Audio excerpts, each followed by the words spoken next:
Pues ahora sí, vamos a iniciar. Gracias el día de ayer por haberse conectado, contador. Les estoy agradecido y pues el objetivo es que continuemos con el curso de los aspectos legales, fiscales y financieros especializados en el transporte.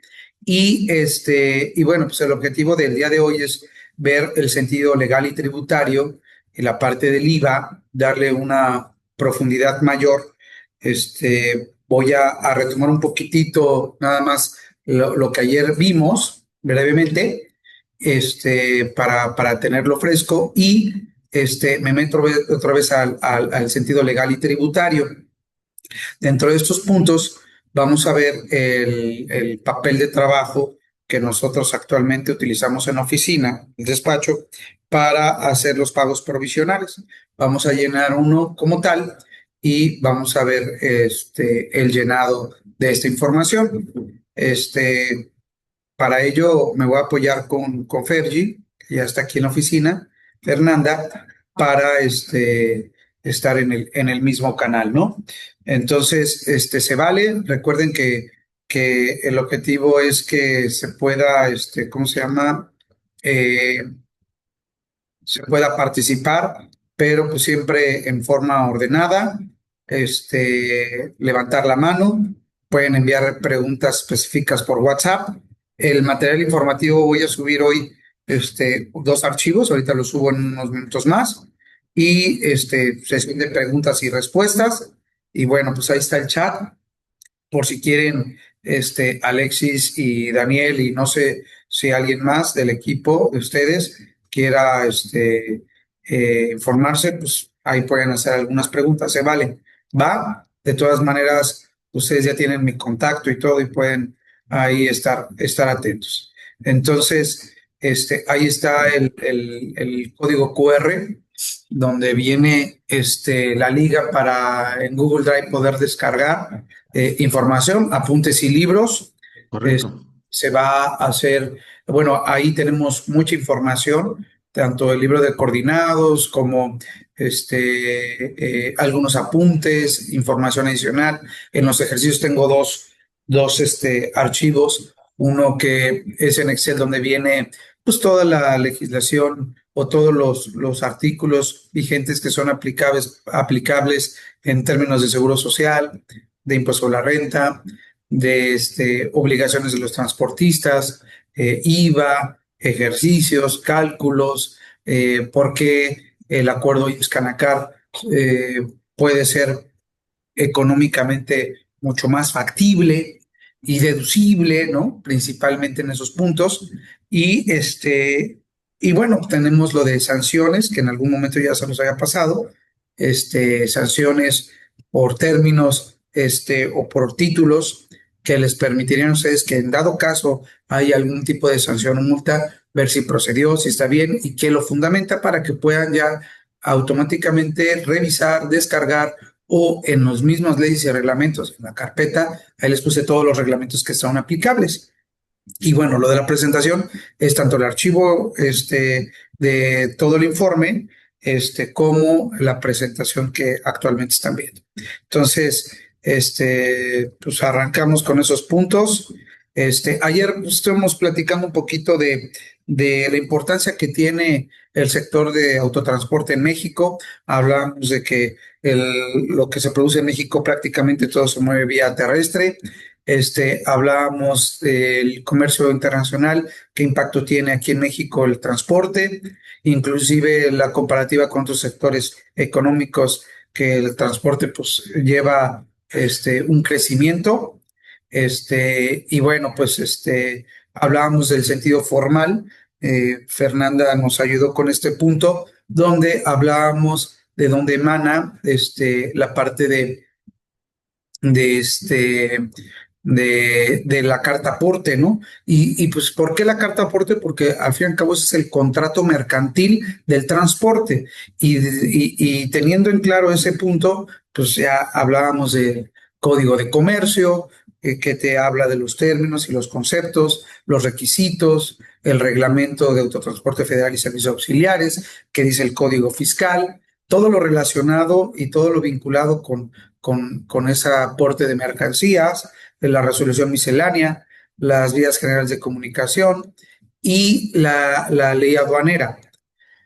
Nos enfocamos, después de decir toda esta parte de los contratos y de la parte de la sentido formal, hablamos de la carta aporte y Fergie nos ayudó con estarnos diciendo cómo ha sido esa evolución y las ventajas que le veíamos nosotros de la última modificación que hubo, de que tuviera un solo CFDI, dos códigos QR y la posibilidad de transportar las mercancías con el complemento de carta aporte, toda vez que estaban vinculados con dos folios. Ella hablaba de que había dos folios fiscales. Buenos días. Buenos días. Entonces, esa era una gran ventaja y que nos ayudaba a los transportistas a evitar el estar mandando el ingreso. ¿Cómo estás? Buenos días, Gloria. Pásale, por favor. Entonces, nos ayudaba a evitar el tema de enviar la carta aporte con el valor del flete o nuestros servicios. Y pues eso fue lo que ayer determinamos. Hablamos de lo que les dije ahorita de los dos códigos QR, hablamos de las modificaciones que hubo en la versión 3.0, que en la 3.1 prácticamente son algunos nodos, mismos nodos, nada más con algunas implicaciones. Hablamos también las combinaciones que son importantes, si son de traslado, tiene que ser el mismo RFC, si es de ingreso, puede ser entonces diferentes RFCs, el complemento de carta aporte, de comercio exterior, y hablamos de todos estos puntos que a la postre siempre han estado pues en duda, ¿no? Porque pues como lo decía bien ayer Fernanda, pues ya tenemos que abrir un departamento de facturación, subespecialidad carta aporte, ¿no? De la subespecialidad de mercancías en traslado, ¿no? Entonces, con sus dos códigos QR y toda esta información. Entonces, de ahí estoy dando un repaso para que sepan que estamos ahí. Hablamos del sentido legal y tributario, donde explicaba que cómo había sido el origen y la coexistencia de la forma de tributar de los transportistas en México.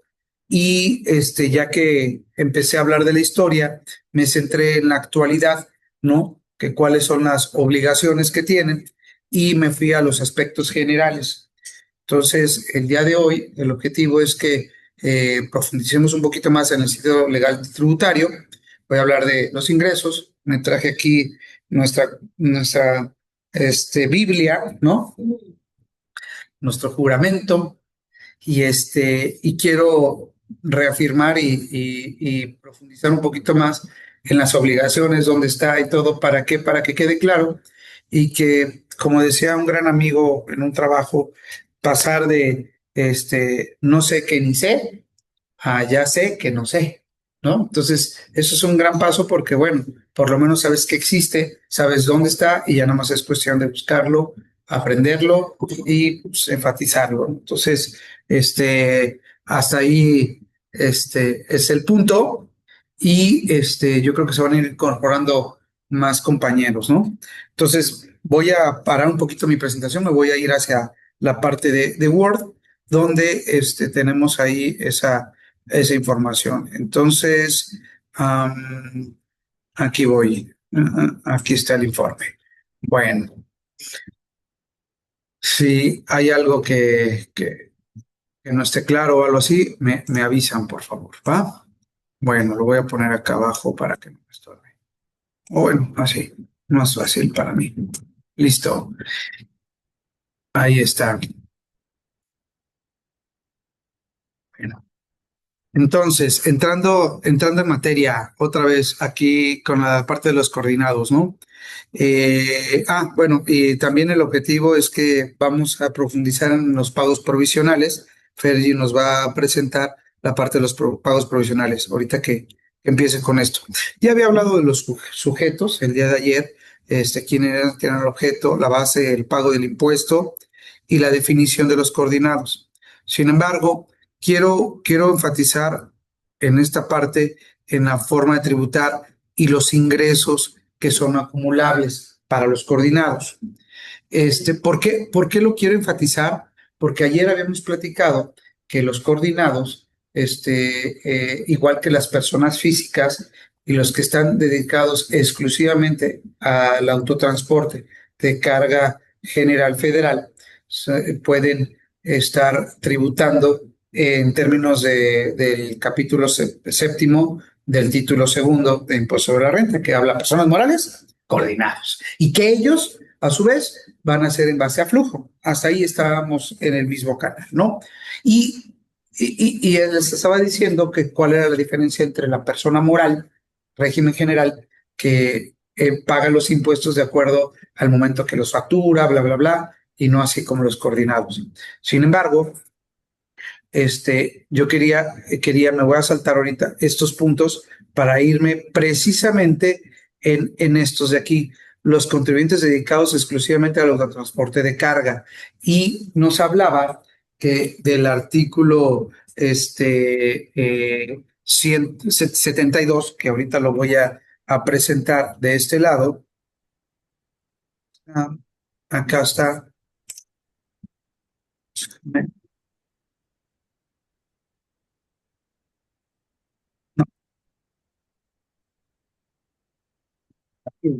No, esto. Bueno, ustedes no lo ven, pero yo sí. Ok, entonces, déjame ver si aquí lo puedo ocultar. Denme un segundito nomás.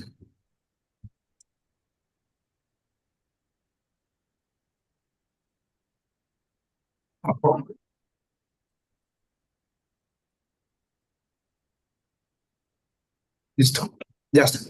Pues no puedo verlo. Ok, entonces, aquí estoy. Aquí está. Obligaciones de las personas morales. Fíjese.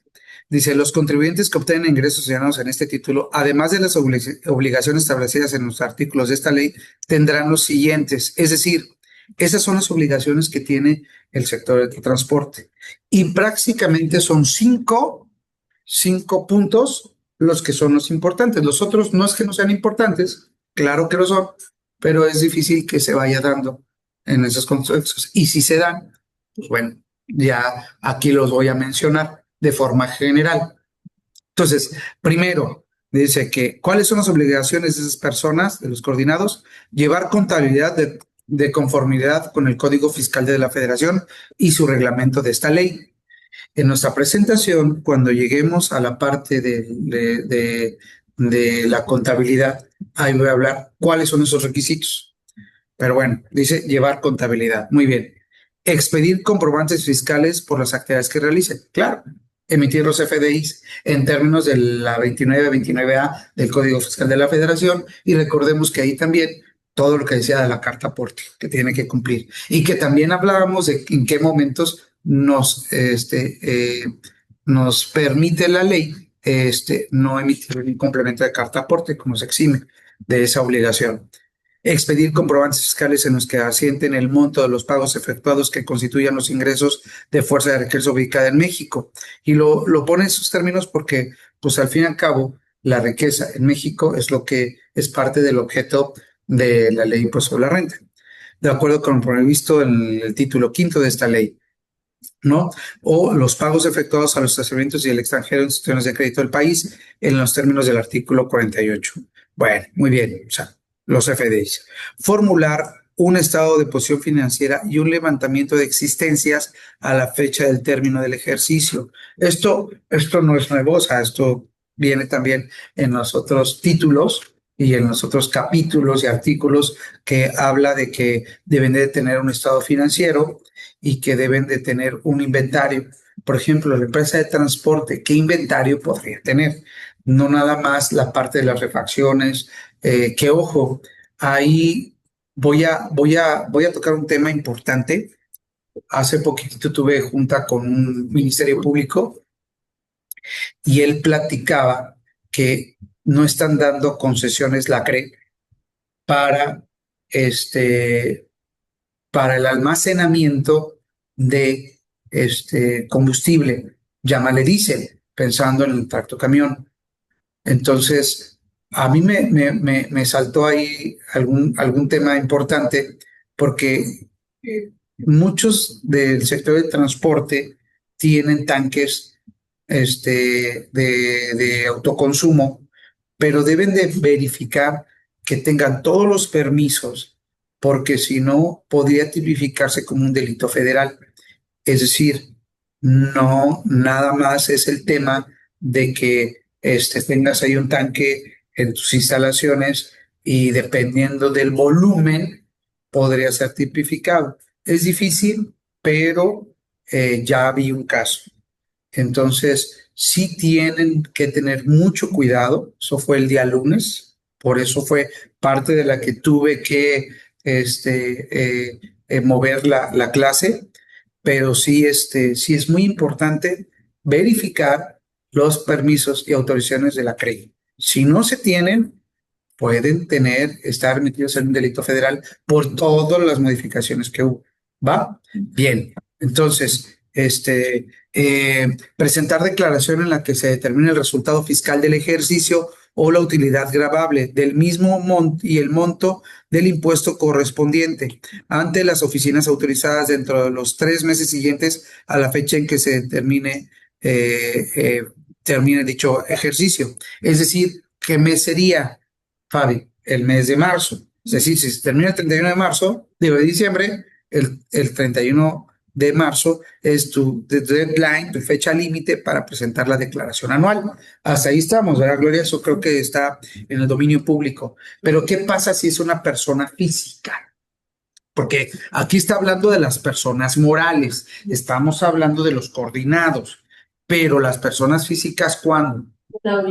En abril. Entonces, claro, para que estemos en el mismo canal y por ahí pongo un punto porque cuando tú tienes esta parte de los integrantes, ¿no? Que están, optas por, en tu aviso de situación fiscal, dices, oye, yo voy a ser coordinado y voy a tributar por medio de mis integrantes o mi integrante, pues entonces se entiende que un tercero va a pagar tus impuestos. Oye, pero ¿y qué pasa si él es moral y yo soy física? ¿No? ¿Cuándo? Todos, si hay moral y física, en marzo. Oye, ¿y qué pasa si somos todos físicos? Bueno, si todos son físicos, pueden hacerlo en abril, pero lo ideal es que sea en marzo, ¿vale? Dependiendo de esa combinación, porque pues nosotros sí nos cocinamos aparte, ¿no? Tenemos una caja especializada, una carga bien identificada, ¿no? Presentar a más tardar el 15 de febrero de cada año a las autoridades fiscales y mediante forma oficial que al efecto aprueben dichas autoridades la información siguiente. Si se acuerdan, les dije que estos 5 puntos eran los importantes. ¿Por qué? Porque a partir de este sexto punto, sí, nos dice que tenemos que presentar el saldo insoluto al 31 de diciembre del año anterior de los préstamos que han sido otorgados o garantizados por residentes en el extranjero. Es decir, oye, tuviste préstamos del extranjero para la operación, pues tienes que avisarlo. Entonces, en nuestro caso hasta ahorita, que incluso sí se puede dar para estas empresas nacionales, pero por lo general para la explotación de carreteras, caminos y puentes en México, te pide que sea nacionales. Si se dan cuenta, siempre tienen que tocar base primero en México para que puedas tener el permiso de la Secretaría de Comunicaciones y Transporte para poder hacerlo. Y de hecho, voy a tocar este tema porque a mí en lo particular me gusta mucho cuando fundamentamos el origen de las cosas. Cuando tú entiendes el origen, es mucho más fácil poder comprenderlo. Y para ello voy a abrir este artículo que por ahí también ya lo tienen ustedes, que es de acá, que es la parte de las implicaciones de las leyes que regulan el autotransporte. Déjeme, voy a ponerle mute a alguien. Por ahí tiene. Ay, no, ya nadie. Bueno, qué bueno. Listo. Entonces, aquí estamos. El CPUM, ¿no? Es la Constitución Política de Estados Unidos Mexicanos.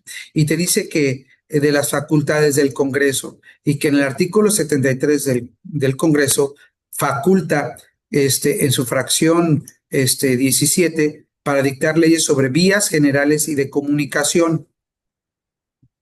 Entonces, quiere decir que están facultados para poder dictar leyes sobre regularizar las vías generales de comunicación, tecnologías, radiodifusión, todo lo que tenga que ver. Y de aquí, de este artículo, emana entonces la ley de vías generales de comunicación que se hizo en el 40, que después se abrogó y después en el 14, hasta que llegó la Ley Federal de Telecomunicaciones y Radiodifusión, que es actualmente ahorita, esta que está ahí generando. Y esa faculta la Ley Orgánica de la Administración Pública Federal, donde habla del despacho de los asuntos de orden administrativo, y ahí, en esa misma, entra la Secretaría de Comunicaciones y Transportes. Es decir, desde el Congreso de nuestra Constitución Política de Estados Unidos Mexicanos, dice que el Congreso puede regular toda esta parte. Y de ahí viene la Ley Orgánica de Administración Pública Federal. Y de ahí dice, oye, yo voy a ver todos los asuntos administrativos para la Secretaría de Comunicaciones y Transportes. Y de ahí la Secretaría de Comunicaciones y Transportes otorga concesiones y permisos para la explotación de servicios de autotransportes en las carreteras federales, ¿no? ¿Para qué? Para fomentar la organización de las sociedades cooperativas cuyo objeto sea la prestación de servicios de comunicaciones y transportes. Fíjate cómo viene PAP de la Constitución, viene quién es el órgano, quién faculta, a quién le dan y dicen, oye tú, Secretaría de Comunicaciones, tú te vas a encargar de dar las concesiones y permisos. Desde ahí viene. Entonces, cualquier permiso que queramos para nuestras unidades, primero es la Secretaría de Comunicaciones y Transporte quien me da la autorización para poder explotarlas y dar ese servicio. Y a su vez, cuando ya tengo ese permiso, yo ya digo, oye, y lo voy a dar con esta unidad. Y es cuando ya dan de alta estas unidades con los emplacamientos, las tarjetas, y que a la postre tú ves que hay varios tipos de emplacamientos. Hay unos rosas, no sé si lo han visto, que son de propiedad de la empresa. Hay otras que son azules, que son en arrendamiento, y ahí te vas dando cuenta cada uno de ellos. Pero ¿qué es importante? Esto lo que te va a ayudar es a que tú tengas primero ese derecho de explotarlo. Segundo, que en la carta aporte vas a tener que explicar quién es el propietario, porque tú pones ahí si son propios, si es en arrendamiento o a quién corresponde. ¿Por qué es importante? Porque en una revisión que te faculta la ley aduanera y toda esta, la de los pesos y dimensiones y la Guardia Nacional, en la carta aporte te dice esto y aquí ellos pueden verificar que tengas las concesiones y permisos para hacerlo, ¿no? Y de ahí ya emana la ley de caminos y puentes de autonomía federal. ¿Y por qué me gusta ese? Porque aquí, aparte de los permisos, no sé si, y eso es algo muy común y lo pongo ahí para todos, es que aquí ustedes en esta ley van a poder verificar y constatar, por ejemplo, si llegan a tener algún evento, robo o alguna situación donde se pierda la mercancía y, como les dije, tienen un contrato, pero ¿cuál es mi obligación y mi responsabilidad hacia mi cliente? Bueno, la ley de caminos y puentes y de transporte federal te dice cuál es tu obligación y cuánto tendrías que pagar. Y te dice, todos, es como, yo lo decía, ¿no? Tú tienes a lo mejor por ley orgánica que dice, oye, ¿sabes qué? Yo faculto a ellos. Entonces, ¿y esta ley y esos reglamentos qué hacen? Pues es el manual donde te va a decir cómo vas a jugar esos permisos que ellos te van a dar. Entonces te van diciendo qué se entenderá por caminos y carreteras, qué para esa ley, qué significa una carta aporte, cuáles son los paradores e instalaciones y construcciones. Es decir, todos estos inclusive son los conceptos que uno tiene en el transporte. Y cuando dicen, oye, pues es que es un parador, ¿no? Son las instalaciones y construcciones adyacentes al derecho de vía de una carretera federal en las que se prestan servicios de alojamiento, alimentación, servicios sanitarios, ¿no? Entonces, todos estos nos van a ayudar para poder tener todo en regla y poder tener una comunicación eficiente, ¿no? Entonces, ahí viene cada uno de los conceptos, los permisos para transitar, qué se requiere para un permiso, no se requiere el permiso para el transporte privado en los siguientes casos: vehículos de menos de 9 pasajeros, es decir, oye, ¿qué pasa con un vehículo que sea de 4 o 5 pasajeros? Pues no necesitan tener ese permiso de transporte privado. Entonces te habla de los permisionarios, los tipos de servicios. Ahí es donde dice, oye, hay de pasajeros, de turismo y de carga, que ese es el que nosotros hemos enfocado actualmente. Obligaciones y cumplimientos de las normas mexicanas. Ahí viene permisos para la prestación de servicios, ¿no? Te dice cuáles son esos permisos. La ley de inversión extranjera, ¿no? Con las actividades económicas que mencionan a continuación, están reservadas de manera exclusiva. Fíjate, toda la inversión extranjera, te dice esta ley en el artículo 6, que de manera exclusiva será a mexicanos y a ciudades mexicanas el transporte terrestre nacional de pasajeros, turismo y carga, sin incluir los servicios de mensajería y paquetería. Es decir, no pueden explotar ni tener actividades en pasajeros, turismo y carga las empresas extranjeras, sin incluir en estos la paquetería y mensajería. Ahí sí. Entonces, para que se den una idea de por qué sí o por qué no se puede, ¿no? Ley de cámaras empresariales y confederaciones. Aquí es donde facultan a la CONATRAM, que fue creada en el 95, a la CANACAR, que tiene cuáles son sus objetivos y su domicilio, CANAERO, ¿no? Y bueno, ahí están cada una de estas cámaras que son las más importantes. Y de ahí en este mismo hablo del transporte local, hablo de la Ciudad de México, de Puebla, Guadalajara, ¿no? Pero bueno, ahí vienen cada uno de los puntos y lo interesante es que también aquí en la Secretaría de Comunicaciones del Norte nos obliga a que los operadores de transporte tengan las licencias y te dice qué tipo de licencias y todo. Y ojo, por ejemplo, en la parte de la Ciudad de México y Estado de México, sí hay también tipos de licencias. Entonces es importante que verifiquen las licencias de sus operadores para que cumplan con todos los requisitos. Que por ahí, hace tiempo, cuando estaba yo dentro de la operación, siempre que si el operador no traía su fotografía, yo me metía a revisar la vigencia de las licencias y si eran apócrifas o no, y de ahí podías descargar hasta la foto del operador que venía de la licencia. Entonces, siempre ahí te decía si estaba vigente, si era el médico actual o no, o tenía alguna inconveniencia, ¿no? Entonces, siempre recomiendo que al área de recursos humanos le dé esas checadas, ¿no? Y que inclusive, hablando de esos términos, que se revise siempre el operador en el portal del Infonavit patronal, si cuenta o no con algún crédito de Infonavit, Fonacot, inclusive que sean documentos donde él expresamente y por escrito diga que si cuenta o no, porque después se vuelve una complicación para la empresa de transporte. Y después voy a hablar de los términos de cuando le depositas al operador y que no se cierra ese ciclo completo, ¿no? Entonces, ahí hay algunas cuestiones importantes que les voy a ir mencionando. Entonces, digo, me quise meter en ese término porque creo que ayuda muchísimo a tener claridad de dónde emana todos esos puntos, ¿no? Entonces, hasta ahí vamos bien, ¿sí?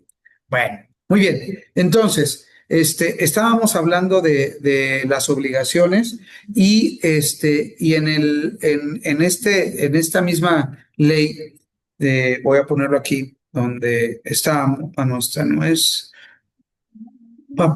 Aquí está, de transportes, cumplimiento, ajá, ley de impuesto a la renta, aquí estábamos, esas eran las obligaciones, y desde el artículo 72, esta es la ley de impuesto a la renta, LISR, de hecho,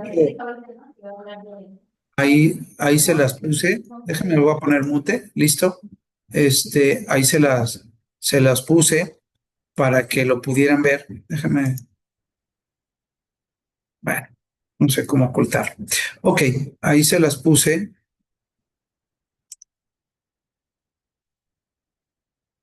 Listo. Aquí está. 72. Aquí está, de los coordinados.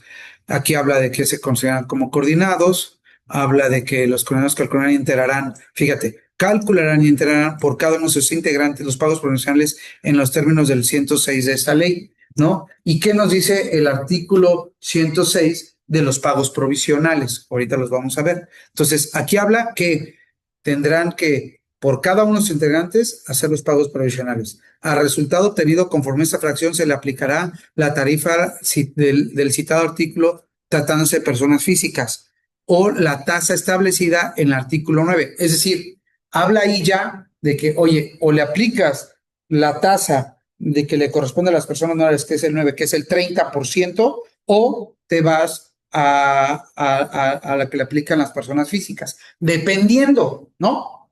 Calculas el 30, persona moral, calculas en base a la tabla a las personas físicas. Y al resultado, bueno, que aquí están las mismas.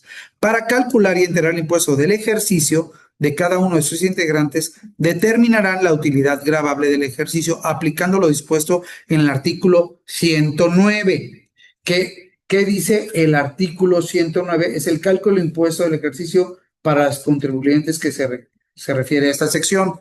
Y ahí te refiere al 152 para las personas físicas, que es el anual, y el 9 para las personas morales, que es el 30%. Y aquí vuelvo a repetir lo mismo. Es decir, harás pagos provisionales y harás declaración anual. Punto. En las tasas que le aplica cada uno. Es decir, Juan, nos llamamos.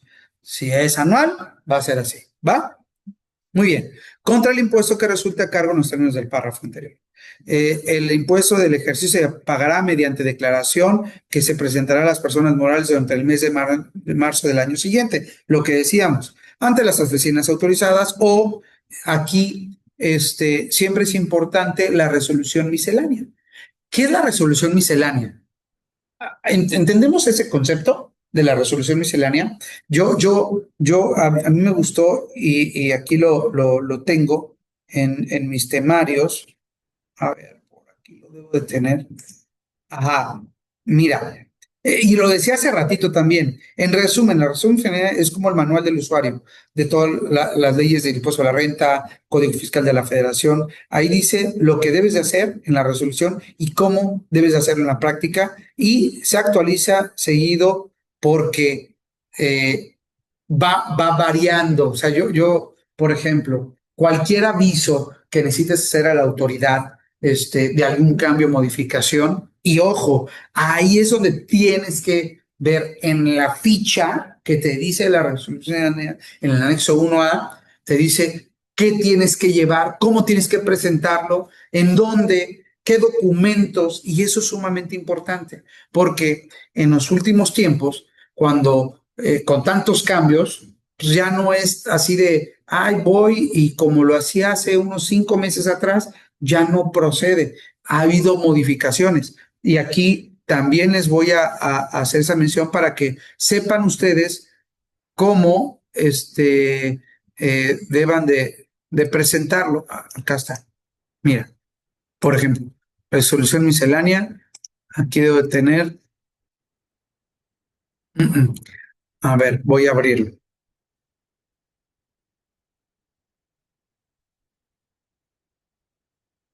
Ya estoy aquí. Mira, por ejemplo, aquí estamos. Dice aquí, Secretaría de Hacienda. ¿Cómo lo tienes que buscar? Te vas al Diario Oficial de la Federación, le pones aquí resolución miscelánea fiscal, ¿no? Aquí lo buscas y aquí te dice, pues le pones ir y te va diciendo aquí, oye, la última fue el 13 de mayo, ¡ja! Apenas, ¿no? Antes fue el 7 de abril. Entonces, aquí en estas resoluciones te va diciendo precisamente cada uno de los cambios. Por ejemplo, todos estos son los trámites fiscales y aquí te va diciendo cada uno de los trámites que se van llevando a cabo. Por ejemplo, el que estábamos hablando hace ratito, 71, Código Fiscal de la Federación. Ah, mira, aquí lo tengo. Ahí está. Listo.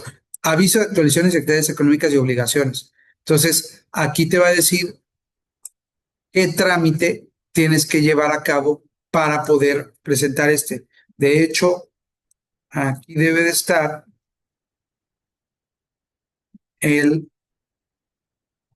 a ver, aquí está, ese de aquí. Vamos a ver. Ah, ok, aquí nada más es la pura. Pero bueno, aquí te va diciendo cada uno y te va desglosando todos y cada uno de los avisos, que por cierto, dicho sea de paso, a ver, déjame ver, si aquí lo tengo.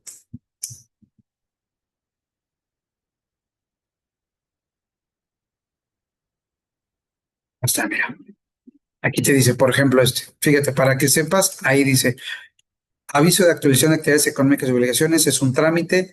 Descripción del trámite de actualización de situación fiscal en caso de cambio de sus actividades económicas o modifique sus obligaciones. Es gratuito, personas físicas y morales, en el portal donde puedo presentarlo, qué tengo que hacer y te va diciendo cada uno de los pasos. ¿Qué requisitos de cumplir? Ninguno. ¿Qué condiciones debo de contar? Y seguimiento y resolución, todo.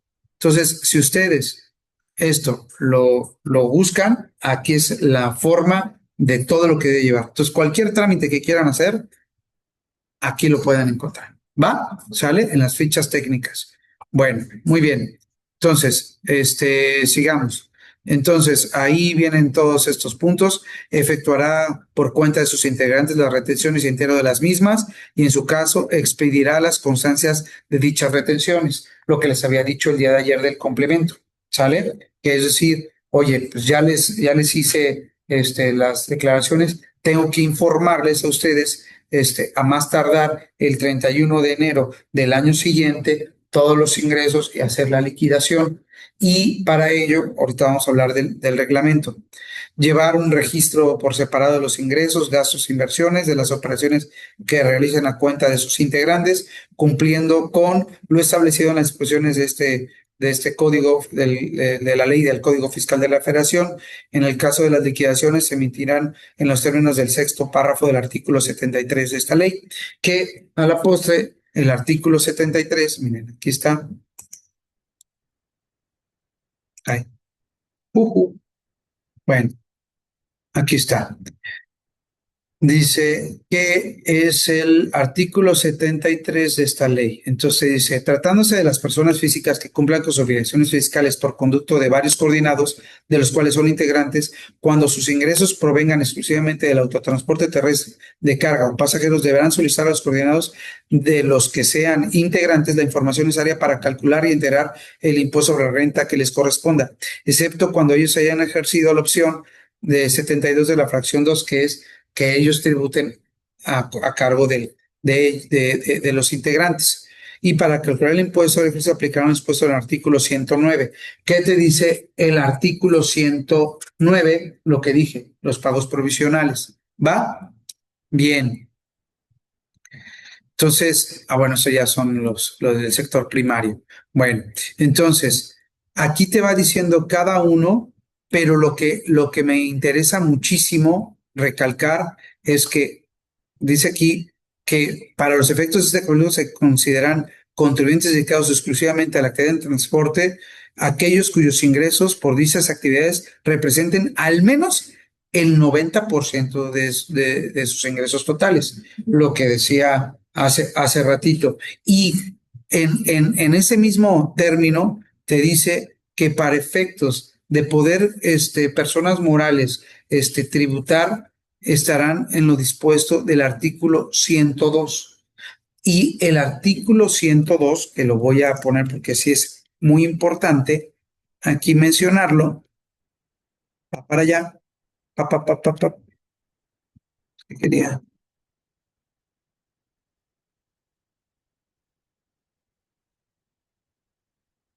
No, esa es más fácil. 102, aquí está, te dice lo siguiente. Listo.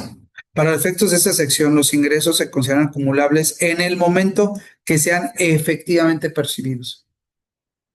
Es decir, aquí es donde emana la obligación o la posibilidad de las personas morales estén tributando en estos términos de que efectivamente sean cobrados. Entonces, aquí los ingresos se consideran efectivamente percibidos cuando se perciban en efectivo en bienes o servicios, aun cuando aquellos correspondan a anticipos, a depósitos o cualquier otro concepto, sin importar el nombre del que se les designe, para evitar cualquier escapatoria, ¿no? Todo lo que se te deposita, aunque sean anticipos o cualquier. Así es, por ejemplo, Ujú. hay una empresa es lentes, en caso de maniobras, estadías, aún así sigue siendo parte del flete. Sí, bueno, ojo, no. O sea, tú tienes ahí dos o tres conceptos distintos. ¿Qué es lo que lleva la actividad? El flete. Ese es el acto que deberías tú estar facturando. De hecho, las mismas empresas dicen, oye, por flete me lo pones en un CFDI. Por maniobras lo quiero en otra. Puede ser en la misma, pero lo vas desglosando, vas poniendo cada uno de los códigos del SAT en su catálogo de descripción de servicios y tú lo vas poniendo. ¿Y por qué es importante lo que acabas de preguntar? Porque, ¿qué lleva a retención? Los servicios de transporte, el flete, no la maniobra. Pero, por ejemplo, en coordinados, ya que menciona que el 90% tiene que ser fletes. Entonces, por ejemplo, le pongo el ejemplo, las maniobras, estadías, los repartos. Esos no juegan como ese 90%. Es decir, no pueden rebasar ellos el 10% en su conjunto. Sí, no, Excepto si vendes un camión, eso es diferente, ¿no? es esporádico. Es esporádico, es un acto accidental, no es de que, es que, espérame, yo me dedico a vender camiones y aparte hago fletes. No, ya me siento como yo, ¿no? Y los domingos vendo mole, ¿no? O sea, es diferente. Pero el 90% de tu actividad es precisamente, inclusive, ¿dónde ves cuáles son tus actividades que tienen reflejadas? ¿Dónde dice qué porcentaje de tus actividades estás y que debe ir en congruencia, ¿no? Con lo que tú estás haciendo en la constancia de situación fiscal? Ahí te dice qué porcentaje. Entonces, señores, si ustedes tienen su actividad y están como coordinados, pongan atención a su constancia, que diga que es el 90%, por lo menos, porque si no, tú solito ya estás dando a entender a la autoridad que no estás dedicado al 90% preponderantemente al transporte, ¿no? Entonces, revisen su constancia de situación fiscal para que todo haga este sentido. Y además, la Secretaría de Comunicaciones y Transportes te pide ciertos datos específicos que debe de llevar tu objeto en tu acta consiva si eres persona moral para poder explotar las carreteras y prestar el servicio. Es decir, si tú vas con el corredor o notario público y dices, oye, voy a abrir una empresa de transporte, y no pones, oye, que quiero prestar el servicio de transporte, no te va a permitir la autoridad, la SST, en otorgarte. Tiene que tener ciertos parámetros y especificaciones en el objeto para que te permita poder presentar te den ese permiso que en el objeto debe de decir del acta. Es sumamente importante, porque me ha pasado que he llegado y, oye, es que no me dan el permiso porque dicen que está mal el objeto. Sí, tienes que cambiar. Tienes que casi poner a la letra, como dice la autoridad, que debes de explicar en tu objeto. ¿Vale? ¿Va? Y si es importante que lo obtengas. Inclusive que digas cuál es tu permiso en algunos contratos que se den de prestaciones de servicios entre transporte y un tercero, un cliente, es importante que tenemos los permisos y que este es el número de permiso que tengo de la Secretaría de Comunicaciones y Transportes y que a su vez, ¿no? Presentaré esas facturas, ¿no? Entonces, sí, es importante para darle esa materialidad. Hasta ahí todos en orden, ¿no? ¿Sale? ¿Va? Entonces, seguiré con el informe. Obligaciones fiscales, realizar actividades a través de sus integrantes, lo que acabo de decir ahorita, no realizar actividades a través de sus integrantes, los coordinados cumplirán con sus propias obligaciones.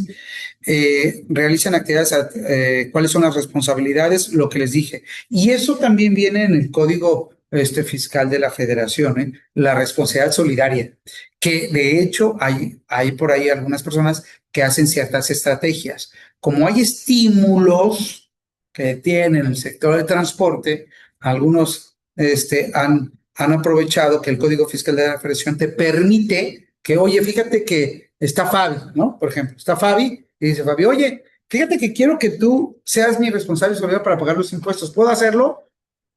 No importa que no seas coordinado, sí, hay que dar un aviso y eso lo prevé el Código Fiscal de la Federación. Entonces, al tener eso, algunos pues malversan ese artículo y lo que hacen es que, pues como yo soy ahora solidario tuyo y yo tengo este beneficio fiscal, ¿no? Pues, ¿qué crees? No lo acredito. Está mal. Pero bueno, existe también por ahí esas vertientes para que sepan, ¿no? De las buenas y las malas, ¿va? Responsabilidad de sus integrantes.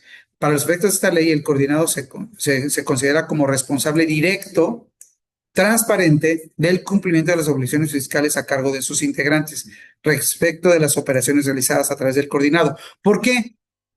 Porque, ¿qué pasa? Vamos a pensar que Fabi es uno de los coordinantes y nosotros somos sus integrantes. Fabi, cuando ella pida, por ejemplo, la factura del CFDI de ingresos, que emita el CFDI de ingresos, pues no va a facturar tuyo, sino va a facturar a su nombre, pero va a decir que es tu unidad. Oye, y aparte que es tu unidad, también va a solicitar las facturas del combustible a su nombre. Pero, ¿cómo va a demostrarlo? Uno, por la contabilidad. Dos, porque también te dice en el reglamento de la ley de impuesto a la renta que cuando los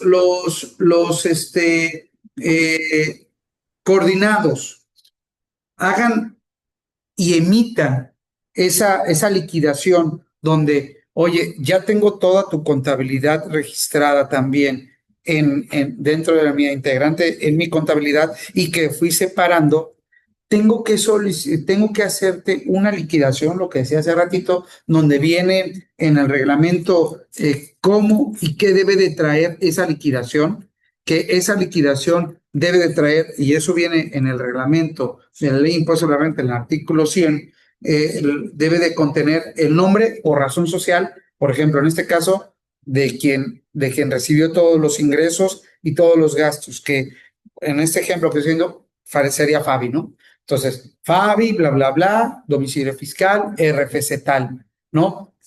Integrante, Gloria, bla, bla, bla, su RFC, todos los datos. Y debe decir, oye, aparte de todos estos datos, el lugar y fecha, Guadalajara, Jalisco, Estado de México, Villahermosa, Tabasco, lo que dé lugar, ¿no? Y la fecha de expedición, hoy que es 31 de enero del 2025.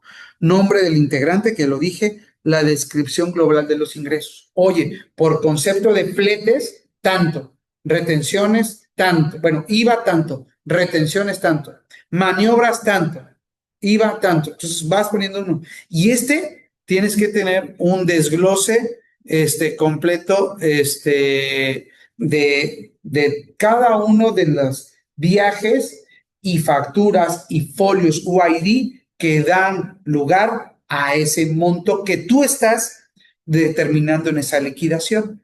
¿Va? Ya que está esa liquidación determinada, mañana les presento una para que la puedan ver.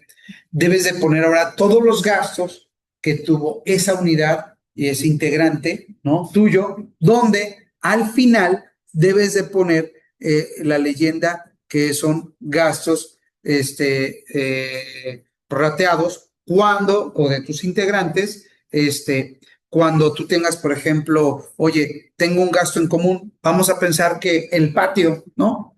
Oye, pues el patio donde están todas las unidades, todas las cajas, ¿no? La vamos a pagar entre todos.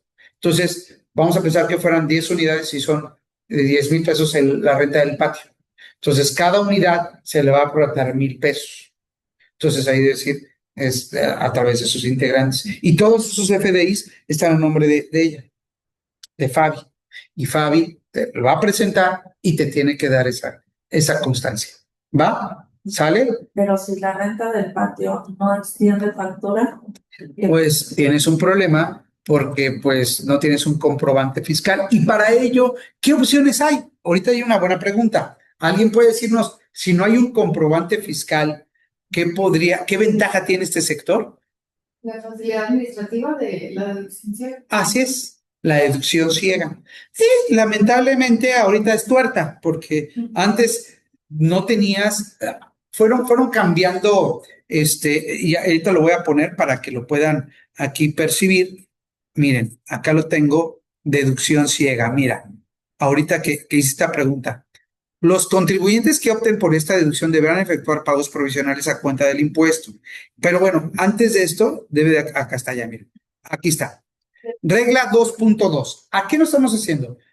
Hacemos alusión a las facilidades que el Diario Oficial de la Federación publicó para el sector del transporte. Ahí te va. Y aquí lo tenemos. Voy a tratar de darte esa explicación que la tenemos acá. Mira, en el mismo leyes y reglamentos, si no me equivoco, fue ahí. No, creo que está en la parte de apuntes y libros, tabla, temas, complementos, agenda, la industria, manual. Aquí está, diario oficial. Fíjate, este diario oficial fue publicado el 17 de febrero del 2025. Resolución de facilidades administrativas para los contribuyentes de los sectores que en la misma señalan para el 2025. Eso lo vas a encontrar ahí y fue publicado. Y aquí te dice que para el sector primario, que son las actividades ganaderas, no nos interesa. Pero en el segundo, aquí está, fíjate, ¿qué dice ahí, Fabi? Todo sector de autotransporte terrestre de cargo federal, retención del ISR. Para operadores manchisteros. Ahorita vamos a entrar más al ratito. Pero aquí te va diciendo todos y cada uno de los elementos, exacto, aquí está, para poder tú tener esa facilidad. Que ojo, ¿cuál es la diferencia entre facilidad y estímulo fiscal? Fabio.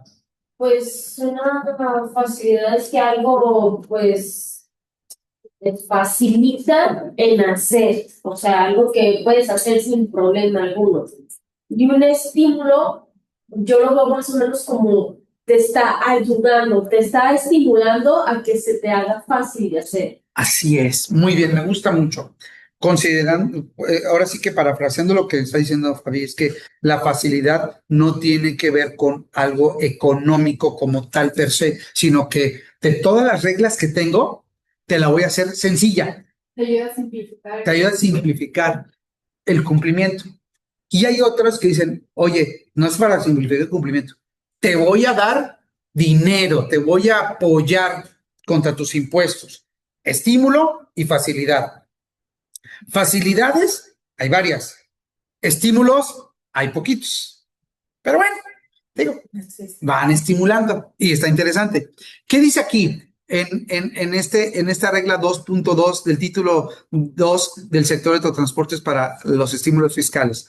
Facilidades de comprobación. Para los efectos de esta ley del impuesto a la renta, los contribuyentes, personas físicas o morales dedicados exclusivamente al autotransporte de carga federal, que ya lo vimos, que estábamos hablando que es el 90% de fletes, ojo, fletes, que ya lo vimos en la ley de impuesto a la renta, y que tributen en los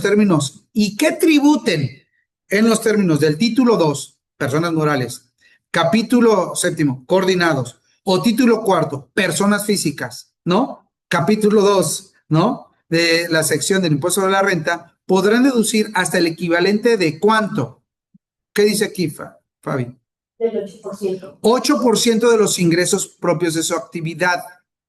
Entonces, quiere decir que si tú tienes, vamos a ponerlo fácil, 100 pesos, tienes derecho a 8 pesos de esos ingresos sí que excedan en un año de 1,000,000 de pesos durante el ejercicio, por eso dice, sin necesidad contar con la documentación que reúna requisitos fiscales, es decir, sin que reúna los requisitos fiscales. Es decir, a ver, ¿qué pasa si tengo una pensión que no me dio factura? Bueno, si tus ingresos no, ese gasto no rebasa el 8%, podrás deducirlo. Ojo, pero si lo rebasa, ¿qué pasa? Hasta el 8% nada más. Lo demás, ¿a dónde se manda? No deducible. Al no deducible. A no deducible. Pero bueno. Antes no tenía ese tope, ¿no? Todavía me tocó a mí, cuando inicio en el transporte, por ahí de los 2000, ¿no? Ya ni nacía Fabi, ¿no? No teníamos ese tope. Entonces, imagínate, era una chulada. ¿Por qué? Porque pues, tú ibas y metías y deducías. Lo único que tenías que cumplir eran estos pasos. Que el gasto se haya realizado efectivamente en el ejercicio fiscal correspondiente y esté directamente vinculado a la actividad del contribuyente. Oye, ¿la pensión es directamente al contribuyente? Sí. Una talacha que no pudieron darle factura porque era a las 3 de la mañana y ese cuate ahí en medio de la carretera, en medio de la nada, ¿no da nada? Sí. Oye, pues fíjate que también para llegar a descargar ahí al Seguro Social te piden que por favor le des apoyo al vigilante para que te descargue. También, que no estoy de acuerdo con todos esos puntos, pero bueno, ahí está, ¿no? Y ojo, punto importante para todos los que tengan que ver con la parte que se nos va muchas veces, y esto podría fundamentar el cobrar, fíjate, ¿eh?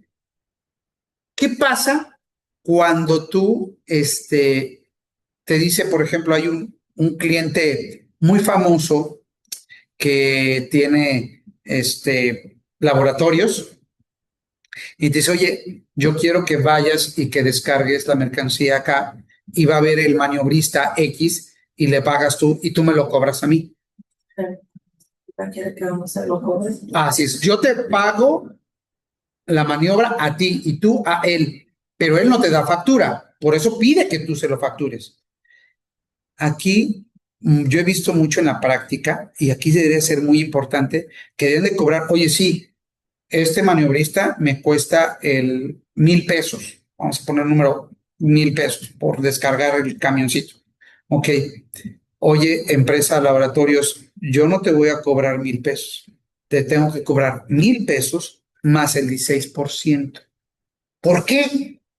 Porque aquí te va a decir, y ese es el fundamento que deberíamos nosotros decirle, como no da facturas, y yo lo tengo que meter para hacerlo posible porque yo puedo hacer esa parte y nada más lo tengo hasta cierto monto, ¿no? Este es mi efecto.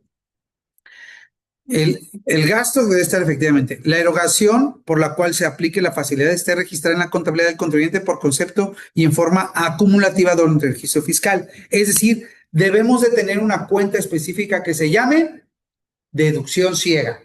¿Sale? El contribuyente realice el pago de impuesto sobre la renta anual sobre el monto deducido en términos de esta regla, aplicando la tasa del 16%. ¿Qué significa esto, Fergie? Esto significa que el que va a hacer esa deducción ciega tiene que, en su pago provisional, pagar el 16% de ese gasto que quiere deducirse sin que reúna los requisitos fiscales. Es decir, esos 10,000 pesos que decíamos ahorita me va a representar en mi pago provisional pagar el 16%, que viene siendo 1,600 pesos. Y yo con eso hago deducible esos 10,000 pesos. Es decir, vas a pagar, pero te vas a beneficiar, ¿no? Sí, es un pago de ISR definitivo, no como el ISR de persona moral coordinada que te lo acreditas en la anual. La diferencia es que es un pago definitivo mensual. Ujú. Entonces, ¿dudas hasta ahí? ¿Alguien que tenga una duda o que quiera comentar algo? Ok, bueno, entonces, el impuesto anual pagado sobre dicho monto se considera como definitivo y no será acreditable ni deducible para efectos fiscales. Oye, pues es que tengo que pagar el 6. Sí, claro, tú de todas maneras pagas el 6 de IVA. Entonces la autoridad dice, no me afectes en el flujo. En vez del 30, vas a poder hacerte acreedor de una deducción del 14 en términos generales. ¿Me explico? Pero pues son muy buenos. Ya los tienes ahí y lo estás comprobando. El problema es que pues tienes limitante de 1 millón. Claro, ¿cuánto representa 1 millón de gastos no deducibles? 300,000, 140,000 pesos. A mí no me desagradaría nada que me dieran 140,000 pesos en impuestos, ¿no? ¿Estás de acuerdo? ¿Va? Entonces, los contribuyentes que opten por esta facilidad a que se refiere de esta regla de fracción de pagos provisionales del impuesto anual a que se refiere la fracción anterior, esos pagos se determinarán considerando la deducción realizada en el periodo de pago acumulado en el ejercicio fiscal de que se trate, aplicando la tasa del 6%. Además, podrán acreditar los pagos provisionales realizados con anterioridad del mismo ejercicio fiscal por el mismo concepto. Estos pagos provisionales se deberán enterar a través de las declaraciones del ISR de personas físicas, actividad empresarial y profesional o ISR, personas morales, régimen de los coordinados, impuesto propio de sus integrantes, a más tardar el 17 del mes siguiente a aquel que hayan efectuado la deducción o aquel que corresponda conformidad al artículo 5.1 del decreto que compila diversos beneficios fiscales y establece medidas simplificativas administrativas del Diario Oficial del 2013. ¿Vale? ¿Va? Entonces, aquí está diciendo cada uno, pero hablando en esos términos,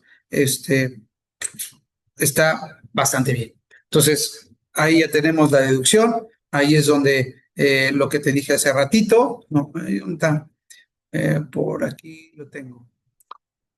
Aquí está, ¿no? Ahí está la regla del 8.5 que dice efectivamente que la erogación, aquí hay un ejemplo, por ejemplo, en enero tuvimos ingresos por 800 y por 700, la deducción ciega del 8% son 80,000 y 146,000. Si tú multiplicas 16, quiere decir que tendrías que pagar o enterar 12,000 y 23,000 pesos, ¿no? Pero la ventaja, ¿no? De este punto es que vas a hacerte una deducción completa, ¿no? De esa deducción de 80,000 y 146,000 pesos. Si tú le quitas a esos 80, 12, pues todavía tienes un gran monto que vas a restar para tu pago provisional y tu impuesto sobre la renta. Se calcula el 8% del total de ingresos del mes. Sí, esa es la limitante. Esa es la limitante. ¿Va? ¿Sí? ¿Dudas hasta ahí? ¿No? De todas maneras, ahí está, ¿no? Y ahí está el monto de deducción conforme al artículo de los ejercicios que se trate. ¿Va? Cuando las deducciones asociadas conforme pues son las que no sean aplicables a las facilidades. Ok, esas sean mayores de los ingresos acumulables o ingresos, no se disminuirá el monto alguno y que se requiera el mismo. Ok, aquí se ve, por ejemplo, varios casos y los gastos sin facturas, ¿no? El excedente es el no aplicable, lo que les dije hace ratito. Oye, tengo erogaciones por 80,000 sin comprobante 63, pues el excedente son 16,693. Ese se pierde. ¿Vale? ¿Va? Pero pues bueno, mientras, te digo, estamos en un paraíso, ¿no? ¿Sale? ¿Va? Sigamos. Los coordinados cumplirán con las obligaciones a que refieren sus integrantes establecidos en la ley y van del 100 al 110. ¿Qué dice el artículo 110? Entonces, tanto personas físicas como morales, dice que el 100, aquí está, están obligadas al pago del impuesto de esta sección las personas físicas que perciban ingresos derivados de la relación de actividades empresariales o prestación de servicios profesionales. Es decir, aquí habla de que los coordinados deberán de cumplir como marca del 100 al 110 y en el 102 es lo que les decía hace ratito, que estos ingresos serán efectivamente percibidos. Entonces, las personas morales coordinados serán sus ingresos en base a flujo y sus deducciones autorizadas igual en base a flujo, excepción de inversiones de activo fijo. Eso sí no juega. ¿Cómo son las del activo fijo? Son mediante depreciaciones. Y aquí hay un tema interesante también, que hace poquito hablaba con el contador Luis Torrijos y que le decía, bueno, ok, para efectos del impuesto sobre la renta, tú vas a depreciar tu unidad tracto camión en los 4 años, igual la caja. Pero para efectos financieros, ¿cuántos años te dura un tráiler, una caja, un camión? ¿Tienen camiones, Marilena, desde qué año? Pues de a lo mejor más de 5 años, 6 años. En la práctica, realmente, tú utilizas unidades más de 4 años. Son unidades tan altas en cuanto a costo de inversión que pues te la vas llevando y la vas cuidando y le vas dando el mantenimiento. Inclusive la misma secretaría te otorga, pues digamos que la concesión de utilizar unidades para pasajeros o para carga con ciertos años y van más, van hasta 10. De hecho, aquí también en los puntos y en los que les había por ahí enviado, que son los temas, aquí está, mira, temas adicionales, no, este no es el temario. Espera, déjame ver, aquí se los quiero mostrar. No, no lo tengo abierto, pero ahorita lo vamos a abrir. Temas complementarios. Aquí está. Y modalidades. Vehículo. Mira, dice modalidad turístico o de lujo, tipo de vehículo. Esto viene en los reglamentos. Dice que el autobús integral para el caso de personas morales podrá prestar servicios con limusenas o vagonetas de lujo. Años de operación permitidos, 10 años. Artículo 32. En turístico, en chofer guía, en excursión, de lujo, ejecutivos, económicos. Aquí te va diciendo, y mira, 10, 15, 10 años. Transporte privado, es decir, quiere decir que si te permiten poder circular esas unidades. Claro, para efectos de transporte de carga, ¿no? Los clientes se dicen que debe ser por lo menos no máximo de 5 años, pero si los ven en buenas condiciones, tienes esa posibilidad. ¿Sale? ¿Va? Entonces, para que sepan que existe. ¿Va? Bien. Entonces, sigamos. Pagos provisionales por cada uno de sus integrantes. Aquí me gustaría pasarle los controles a Fergie y que hagamos un caso práctico de los pagos provisionales. No sé si tengan alguna duda, quieran 2 minutitos para ir al baño, tomar agua, café, lo que gusten, manden. ¿Están bien? ¿Están de acuerdo? No sé si por ahí estemos en el mismo canal. Hoy se conectaron 2 personas menos. Dice Luis Torrijos, manitas arriba. Gracias, contador. Está correcto, contador. ¿Vamos bien? ¿Sí les va Sí, gustando? ¿Sí estamos de acuerdo?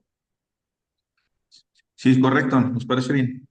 Excelente. Entonces, va,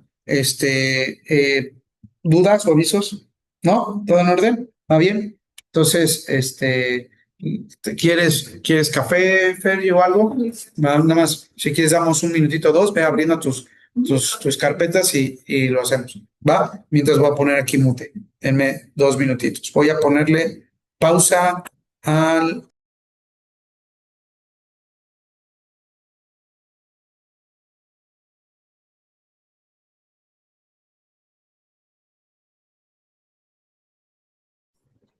¿Nos escucharon? ¿Ya? Listo. ya. Bien. Voy a comenzar. Bueno, buenos días a todos. Voy a comenzar a proyectar mi pantalla.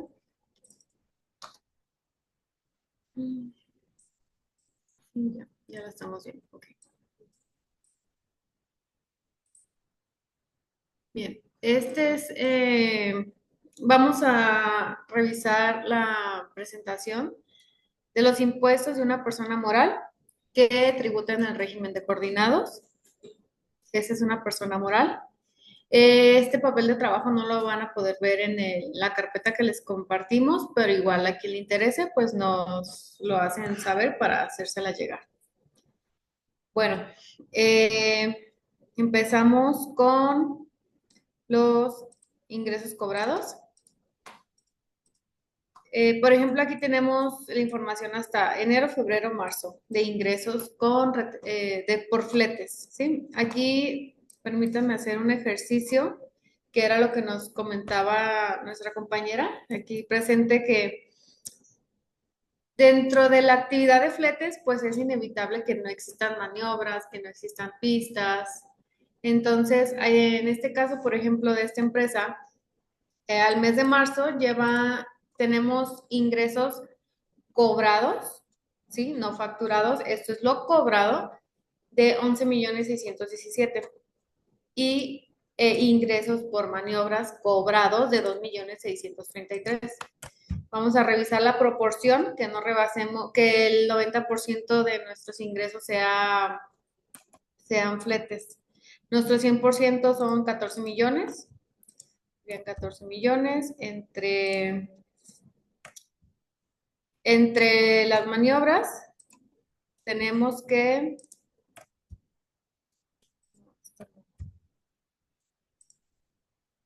tenemos que el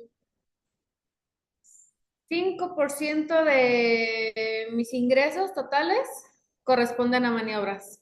Entonces estamos dentro del margen del 90% en este caso, ¿sí? Entonces estamos dentro del 90% de que nuestros ingresos sean por fletes. ¿Sí? Voy a minimizar esta pantalla. Listo.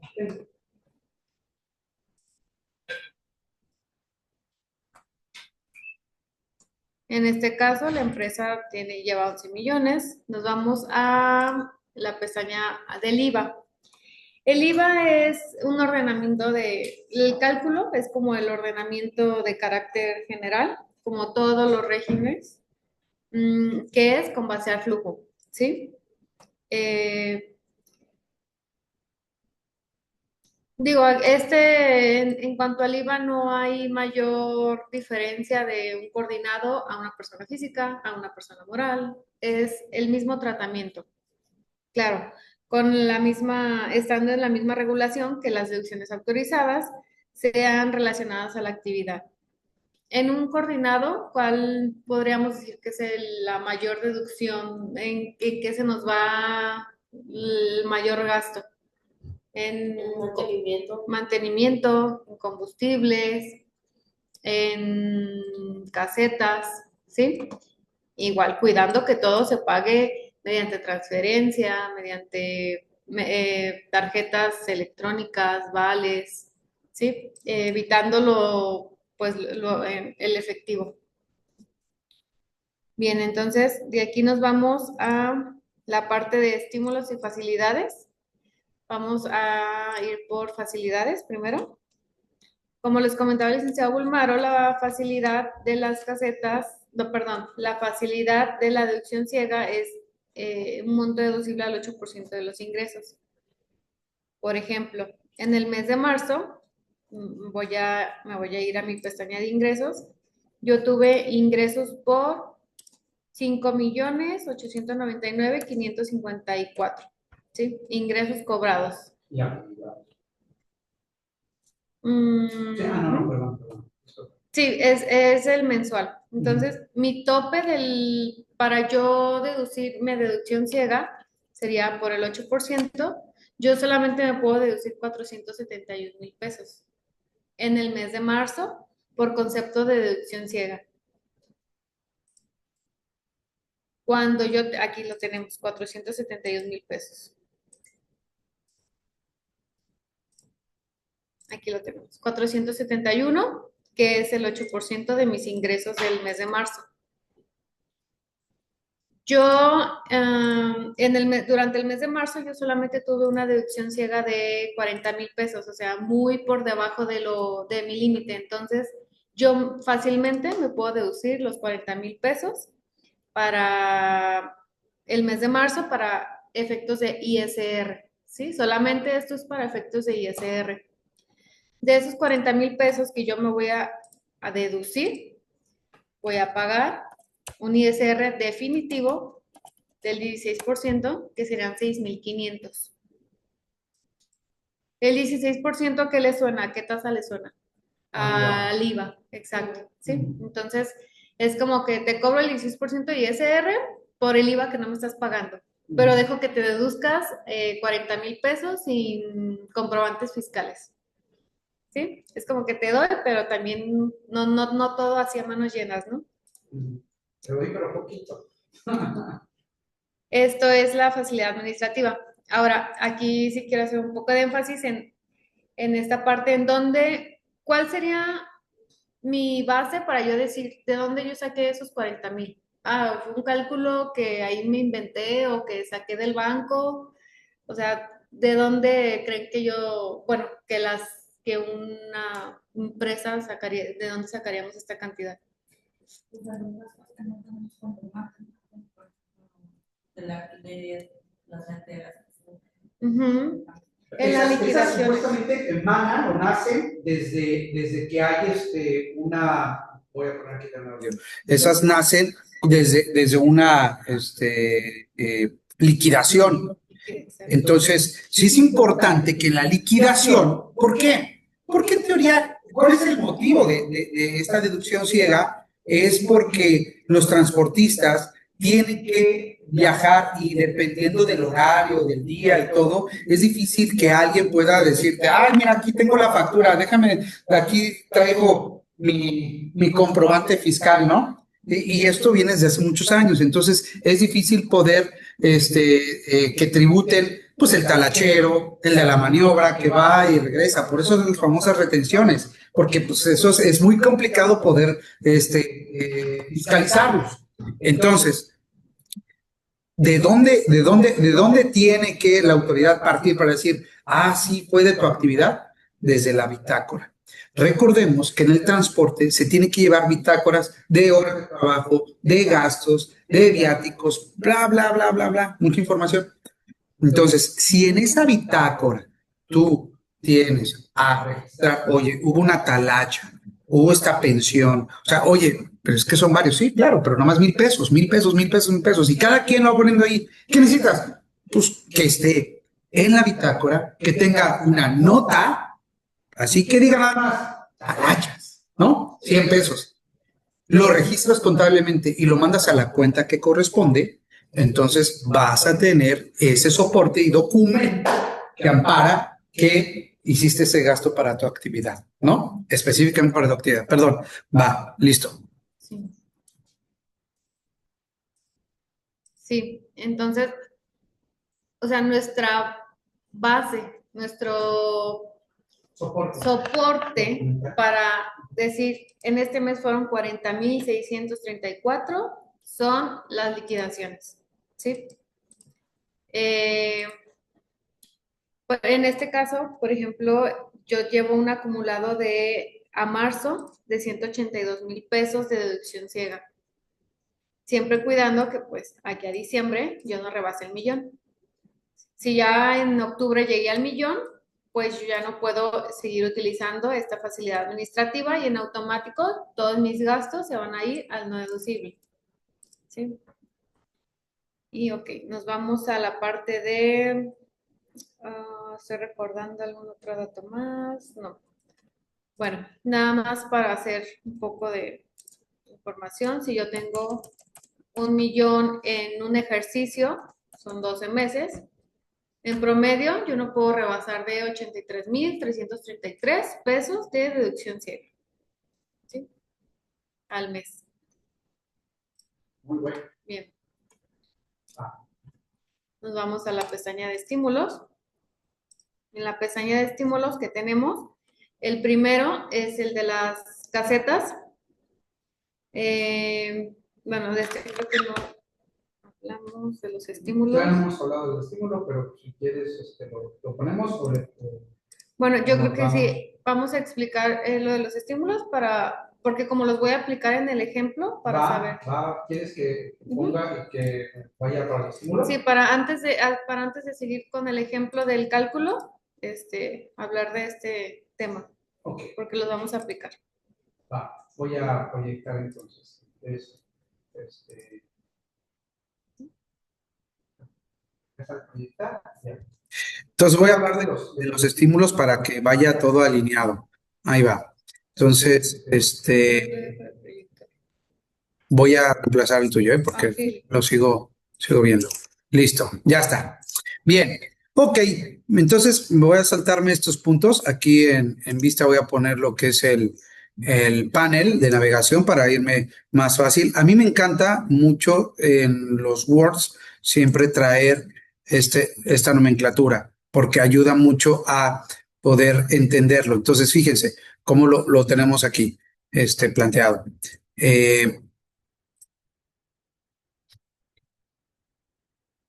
Aquí está, listo. Entonces, del paraíso fiscal de los transportistas, facilidades administrativas del sector de autotransporte. ¿Qué es lo que dije de las facilidades? Hay una facilidad que es el cálculo opcional para la retención de impuesto a la renta. ¿Cuál es la retención, Gloria? ¿A qué retención me refiero de ISR? Los trabajadores, por el hecho de estar en ese régimen de sueldos y salarios, los patrones tienen que retenerle por el trabajo subordinado que ellos están recibiendo su pago y el patrón retiene el impuesto a la renta y lo entera a la autoridad por medio de las retenciones de ISR o ISPT, como quieres llamarle, y en algunos casos tienen subsidio al empleo, que es decir, el gobierno les da a aquellos que son salarios pequeñitos, les da algo, ¿no? Va con todas las broncas que hay de los cálculos y que todos los que son nóminas semanales se quejan de esas modificaciones que hubo. Bueno, facilidades de comprobación, eso es otra facilidad administrativa. ¿Cuáles son las facilidades de comprobación? La deducción ciega. Ok, otra facilidad, responsabilidad solidaria con los coordinados. ¿Qué significa responsabilidad solidaria con los coordinados? Cuando son por sus integrantes. Oye, vamos a integrarnos y vas a tener tú, Gloria, que yo soy tu integrante de toda tu operación con mis unidades. Tú tienes una solidaridad conmigo de enterar hacia el SAT los impuestos. Cuentas maestras, una facilidad. ¿Por qué? Porque hoy por hoy sabemos que tenemos que pagarlo desde la cuenta de nosotros y que no hay una tarjeta y que paga esto, paga el otro, necesitamos tener una cuenta bancaria. Tú sabes que en el transporte, ¿cuántas veces no se deposita y es un relajo? Entonces, aquí hay una facilidad para que, oye, ¿qué pasa si Fabi tiene una cuenta, tú tienes otra, yo tengo otra? ¿Podemos tributar todos con una cuenta? Sí, hay cuentas maestras. Es decir, podrías integrar hasta las cuentas. Entonces, está interesante, pero bueno, hay que llevar todos estos en juicio. En juicio es llevarlo de acuerdo a la ley telemarca. Oye, que estés registrado, que a veces que eres coordinado, que digas que es por tus integrantes y bla, bla, bla, bla, bla, que ahorita vamos a ir viendo.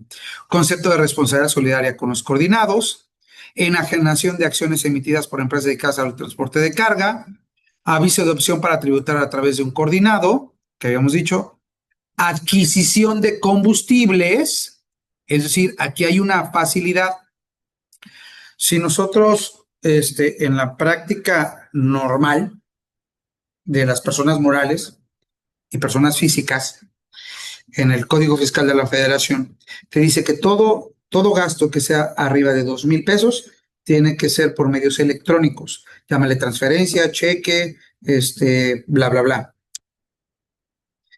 Y máxime cuando son combustibles. Prácticamente los combustibles es imposible que sean en dinero. O sea, ¿por qué? Porque es muy fácil que eso se justifique, es de los gastos más fáciles. Y no, pues es que necesito moverme. Sí, pero no tienes ni unidades, no tienes carro. ¿Cómo quieres deducir esto? Entonces, la autoridad solicita específicamente que estos que son de transportes de carga, o que son combustibles, perdón, que aun la cantidad mínima que sea, que lo hagas por medios electrónicos. Y eso es lo que siempre le hemos dicho a los contribuyentes. Sin embargo, estás en un sector donde es tu actividad preponderante y tu gasto, uno de los principales que representa el 30 y tantos por ciento, 40% en algunos casos, es el combustible. Entonces te dice, te voy a dar una facilidad para que cierto porcentaje, que ojo, vuelvo a repetir, hay que tener mucho cuidado con ese punto, puedas deducir y que haya sido pagado en efectivo. Entonces tienes ahí facilidades administrativas en materia de IVA, que es, oye, somos integrantes y quiero que pagues mi IVA, también se puede, bueno, ya lo habíamos platicado, información con proveedores de IVA, servicios de paquetería, guías de envío sin orden cronológico, domicilio fiscal considerando los comprobantes o boletos, adquisición de diésel, este es el papá de todos, adquisición de diésel, no, el papá de todos es el de abajo, el de acreditamiento de IEPS pagado por diésel. Y estímulos fiscales, y aquí hay dos estímulos. Acreditamiento de carreteras de cuotas y acreditamiento de IEPS pagado por diésel. Prácticamente estos dos hacen que tu impuesto se vuelva cero completamente. Aún así tengas ingresos, lo que dé al lugar, se vuelve cero. Y los otros están padres pues para poder generar algunos beneficios, ¿vale? Entonces, hasta ahí están. Entonces, pensando en eso, vámonos al 1, que viene siendo de acá de las facilidades. Paraíso, transporte, facilidades. Aquí está. 1. Dice cálculo opcional. Ok, para la retención de ISR.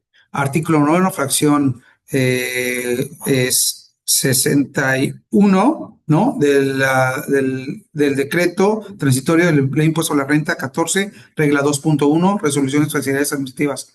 Entero del 7.5% de ISR por sueldos.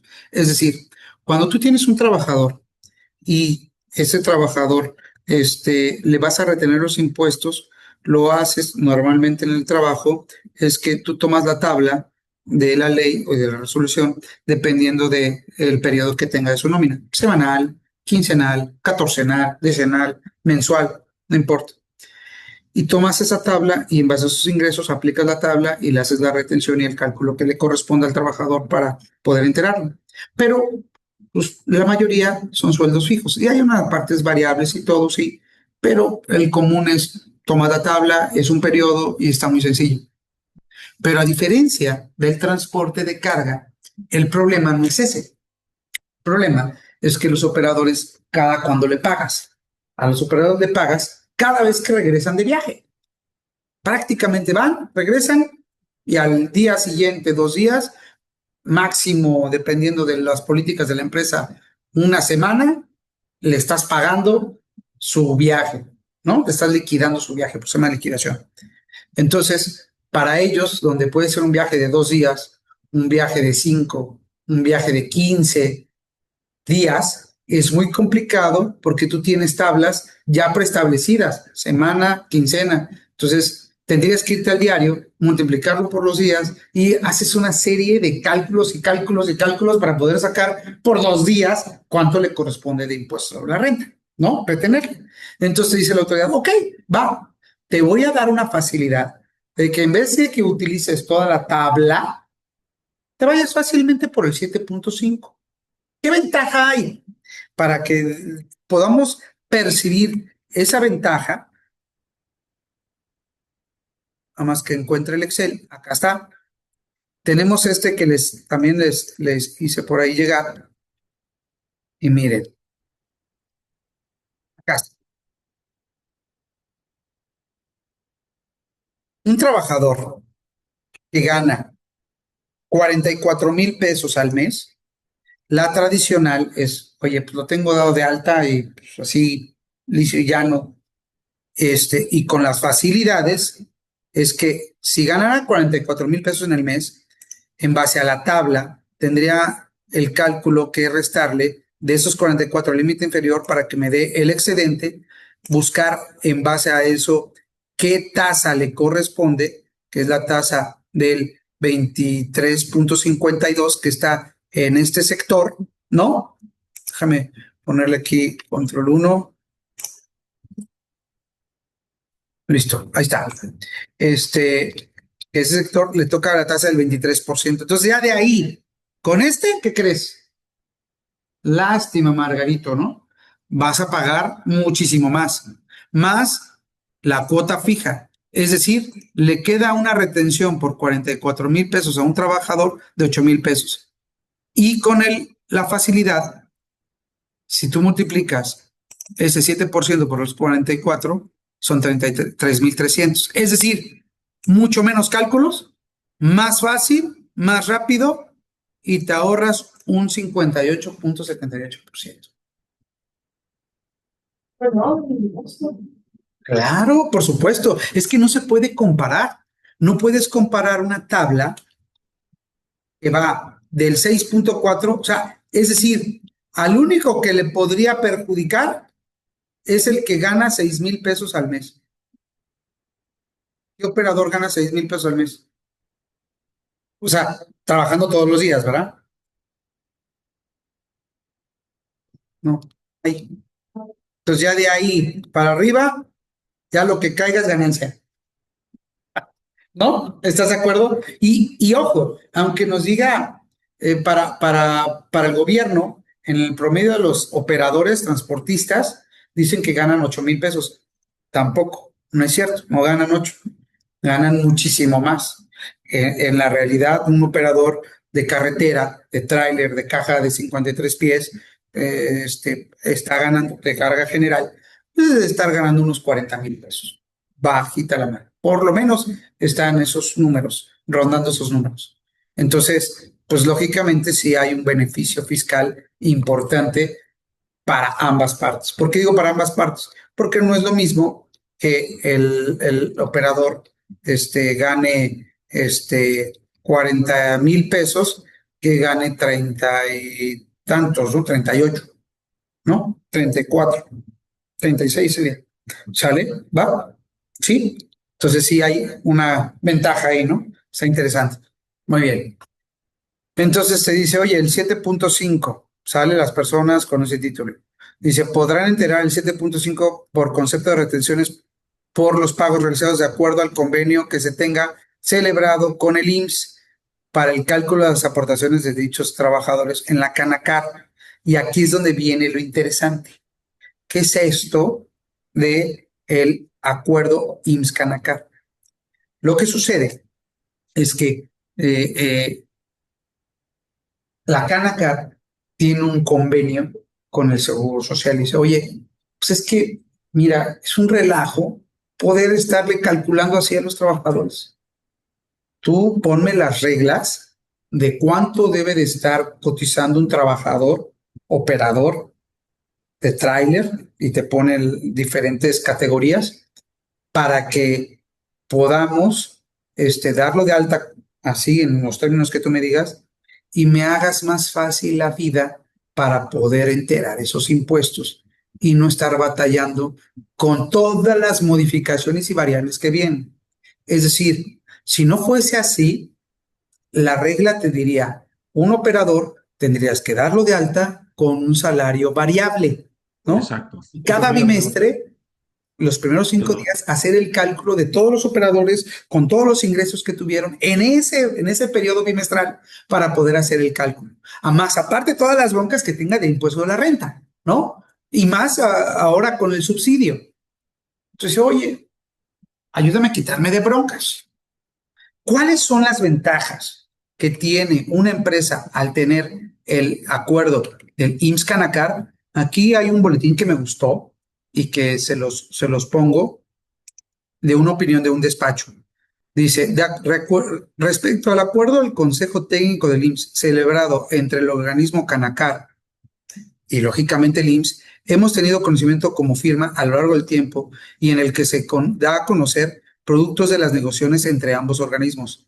La posibilidad de que los agremiados a esta Cámara puedan pagar sus cuotas al IMSS respecto a los salarios de sus operadores con un salario base de cotización determinado en vez de salario mínimo. Ya no es en salario mínimo, ahora es en UMAS, ¿no? Bueno, determinable en UMAS, según el tipo de unidad que maneje el operador. A continuación expresamos a ustedes nuestra opinión sobre el mismo. Y me gusta lo que dice aquí y coincido completamente. Para efectos del pago de las cuotas obrero-patronales al IMSS, creemos que el convenio IMSS-Canacar fue diseñado o nace como un mecanismo de regularización. Es correcto. Que a la postre, al haberlo dado de resultados económicos a la autoridad, se mantiene como un programa ya no nada más de regulación, sino de cumplimiento permanente. Entonces, no es para regular, es para cumplir. Y ojo, si me ha pasado también clientes que dicen, oye, ¿por qué no estás dado de alta con el mínimo profesional de la Canacar? No, espera. Yo no tengo esa obligación. ¿Cuál es el mínimo que debería tener un operador? Lo marca la autoridad en los salarios mínimos profesionales. Ahorita voy para allá para que lo vean. ¿Cuál es el mínimo? Oye, y si lo doy con el mínimo, ojo, aguas. Ahí sí, el Seguro Social y la autoridad de la Secretaría de Trabajo podría decirte, oye, espérame, estás incumpliendo con el mínimo profesional. Entonces, tienen que tener mucho cuidado con esos puntos. Deben de tener claro que tenemos los salarios mínimos profesionales, el IMSS Acuerdo Canacar y el mínimo general. Y el mínimo general podría sí aplicarse, pero vas a tener mucho más focos rojos. Si tú aplicas el salario que viene mínimo profesional, por lo menos estás dentro del parámetro de la Secretaría de Trabajo. Ya no tienes bronca con ellos. Y el IMSS seguramente pues, va a decir, bueno, pues ya está ahí, estás en el mínimo. Pero este tiene estas ventajas que los otros, por supuesto, no tienen. Creemos que representa un pacto no escrito, fíjate, es un pacto no escrito por parte del IMSS para que quienes tributen bajo este convenio no sea objeto de ¿qué? Revisiones y determinación de diferencias entre los salarios pagados y el monto de convenio. Por supuesto. ¿Por qué? Porque al tú tener un salario fijo, que él te está diciendo, no importa cuánto le pagues 40,000, 50,000 o 10,000 pesos, tú me vas a pagar esas cuotas. ¿Qué es lo que integra el salario base de cotización? ¿Te acuerdas que integra? Integra las cuotas diarias. ¿Qué más? Aguinaldo. Vacaciones, bueno, prima vacacional, mejor dicho, porque vacaciones son entre el salario, ¿no? Bueno, si trabajo en un grupo, la prima dominical. Prima dominical, es decir, oye, y tengo derecho, a lo mejor, dependiendo de la empresa, a otras prestaciones adicionales que tendrían que integrar. Oye, y si mi salario es mayor a eso, no te preocupes, ese es el mínimo que te pide la autoridad. Oye, ¿y qué pasa con mi factor de integración? ¿Cuál es el factor de integración? Ok, recordemos que el factor de integración es la unidad, o sea, el valor del salario, más por qué porcentaje tengo que multiplicarlo para que todos mis ingresos que tengo en el año como trabajador, en promedio, me cuadren al mes. Es decir, a ver, si yo tengo 100 pesos de cuota diaria, que me van pagando diariamente, y al final del año me pagan un aguinaldo de 15 días, ok, esos 15 días dividido entre 365, ¿a cuánto equivale diario? Ah, pues al 0.04. Ah, entonces es 1, que es la unidad, 0.04. Más, ¿qué más? Prima dominical. Ah, bueno, ¿cuántas vacaciones? ¿Cuánto por el porcentaje? 93. Entonces quiere decir que 1.0493 es mi factor de integración en el primer año con el salario mínimo, bueno, con las prestaciones mínimas de la Ley Federal del Trabajo, para que yo vaya con el Seguro Social y diga, oye, aquí está mi salario base de cotización con el que vas a cotizar cada mes, porque aunque yo recibo más en diciembre, yo te lo voy a ir pagando proporcionalmente porque tengo ese derecho, porque yo lo voy generando día a día pago. ¿Me explico? Día a día que trabajo. Entonces, ¿quiere decir que ese factor se va modificando? Por supuesto. De eso dependerá de tus días de vacaciones y tu prima vacacional. Por supuesto, si tienes algún incremento. Por supuesto, de todos y cada uno de los ingresos que tú tengas por tu trabajo. Entonces, dicho eso, podemos constatar que si la autoridad me dice cuánto es su salario, no me importa si le doy aguinaldo 30 días, si le doy prima vacacional, lo que le dé, no me preocupa. Ese es eso. Y no importa cuántos años tenga. Lo único que va a pagarse en el Seguro Social es la cuota del convenio IMSS-Canacar. Entonces, ¿no tengo que presentar salarios variables? No. Oye, ¿y qué pasa si gana más? No importa. Por eso estoy afiliado a este. Entonces, esto, de una forma u otra, en el convenio establece un salvamento a las empresas, a los derechos de trabajadores que comprueben ante el instituto percibir salarios superiores. Es decir, ¿qué pasa si el operador dice, va el social, oye, fíjate que este cuate me pagaba así, asado, y me daba más dinero? Está en el IMSS, convenio IMSS-Canacar, sí, no pasa nada.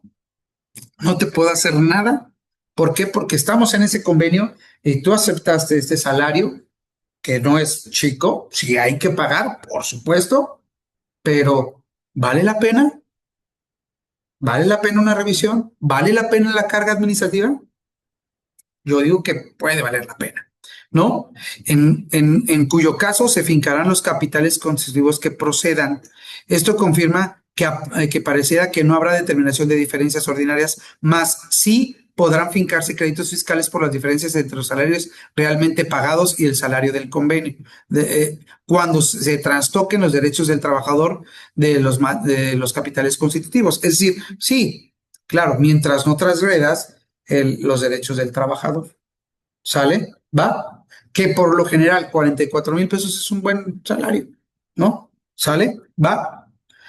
Entonces, los capitales constitutivos serán fincados cuando el patrón manifieste al IMSS un salario inferior al que realmente percibe el trabajador, caso en el cual el instituto pagará el asegurado el subsidio o pensión de acuerdo con el salario con el que esté inscrito en el IMSS. Es decir, también puede pasar que tu trabajador tenga algún incidente y que, oye, fíjate que pues, le perjudica el hecho de cuánto estaba él percibiendo. Entonces también el trabajador, si hay un accidente, el IMSS le va a pagar esos salarios que tú cotizaste.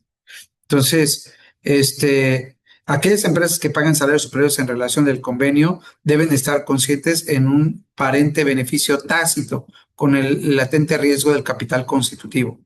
Para efectos de la retención y entero, respecto a la facilidad integral 7.5, entre macheteros, tomando con referencia el salario de cotización que sirva para el cálculo de las aportaciones de dichos trabajadores, tenemos lo siguiente. La facilidad no establece para efectos de ISR alguna exención de impuestos para un operador machetero o maniobrista de una empresa de transporte, por lo que entenderíamos, dice el 7.5, se entiende que pues, todos, ¿no? Todos los que estén en el convenio. Pero bueno, así todos los hemos tomado. Una práctica común es que todos sean al 7.5.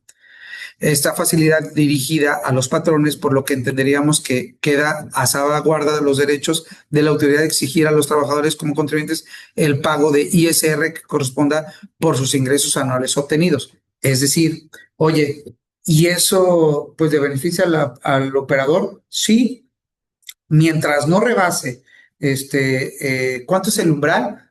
400,000 pesos, ¿no? Al año, Fergie, para presentar la declaración anual persona física por sus salarios, 400,000 pesos. Sí, he tenido dos patrones. Mientras eso no suceda, el trabajador no tiene la obligación de presentar una declaración, por ende podría estar eximido, pero si lo rebasa, estaría obligado a presentarla. Y ahí podría, sí, a él salirle de que, oye, en vez de 7.5, podría ser todo. Claro, hay una relación que se presenta de estos trabajadores en febrero, que ahorita la vemos el escrito para que sepan de qué se trata y cómo se presenta ante la autoridad para que la autoridad esté enterada de cuánto fue el ingreso, cuánto fue el entero y la retención, y el trabajador se ampare con nada más un escrito, una constancia de que, oye, recibí tanto y tanto se enteró y vámonos. Y ese es mi amparo, pero sí podría ser que se le exija al trabajador,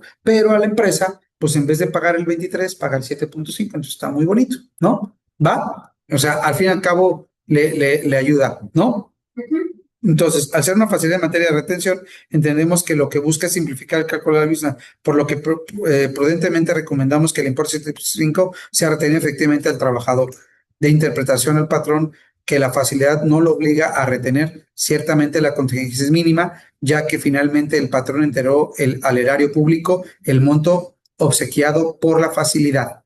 Entonces, en términos generales, a mí me agrada porque sí hay un beneficio para las empresas que podría derivar en una defensa, en una facilidad que tiene la empresa y que a la vez esa imposición que pudiera darle capitales podría tener beneficios para el patrón, ¿no? Entonces, a mí en lo particular me gusta, ahí les puse el documento, pero definitivamente es un beneficio para la empresa, ¿no? Entonces, el patrón. Bueno, está ahí. Facilidades de comprobación, las personas físicas y las personas, así como los coordinados con actividad dedicados exclusivamente al transporte de carga federal, podrán deducir hasta el 8% de los ingresos propios sin que la documentación reúna los requisitos fiscales, lo que habíamos hablado de la famosa deducción ciega, ¿no? Que ya vimos ahorita y que pues ya no tiene caso, me voy a ir saltando, ¿no? Y que las cuentas maestras, aquí vienen las cuentas maestras, las personas físicas permisioneros del autotransporte terrestre de carga federal que constituyan empresas de autotransporte podrán abrir y utilizar para realizar las evaluaciones correspondientes a las actividades de dicha empresa, o sea, del transporte, cuentas maestras dinámicas o empresariales a nombre de cualquier persona física permisionera integrante. Es decir, a ver, tengo aquí la tal persona, puedo abrir esta y esta la podemos utilizar. Y esta la podemos utilizar. Entonces podrías utilizar cuentas de 2 o 3 diferentes. ¿Sale? ¿Se entiende? Los integrantes. ¿Va? Entonces, puede funcionar, puede servirte, ¿no? Porque siempre es un tema, siempre me dicen, oye, fíjese que tenemos un gasto, pero me lo piden con tarjeta y no tenemos tarjeta en la empresa o tarjeta de crédito y lo van a cargar a mi cuenta. ¿Eres socio? Sí, bueno, ya aparece en estado de cuenta, sí. Pero la ventaja del coordinado es que si se llega a hacer así y tú eres integrante, podría hacerlo sin ningún tema. Aquí te permite. ¿Va? Entonces está soportado. Ok, yo creo que si les parece bien, ya son las 10:53. Voy a ponerle pausa para darle permiso por si hay alguna duda, comentario de lo que llevamos hasta ahorita, que pues, ya estamos profundizando ahora sí en todas las facilidades, ¿no? Y aunque lo abrí un poquitito y me fue un poquito más a detalle, sí lo que quiero es que entiendan que existe esto. Y ojo, eso también aplica, no exactamente igual, tiene sus reglas para el sector agropecuario. Es decir, estos dos sectores son interesantes porque tienen todos sus puntos. ¿Va? Hasta ahí comentarios, avisos parroquiales, no sé, canal abierto para comentarlo, señores. No haya puesto mi cámara, perdón. Contador. Muy bien. Adelante, contador.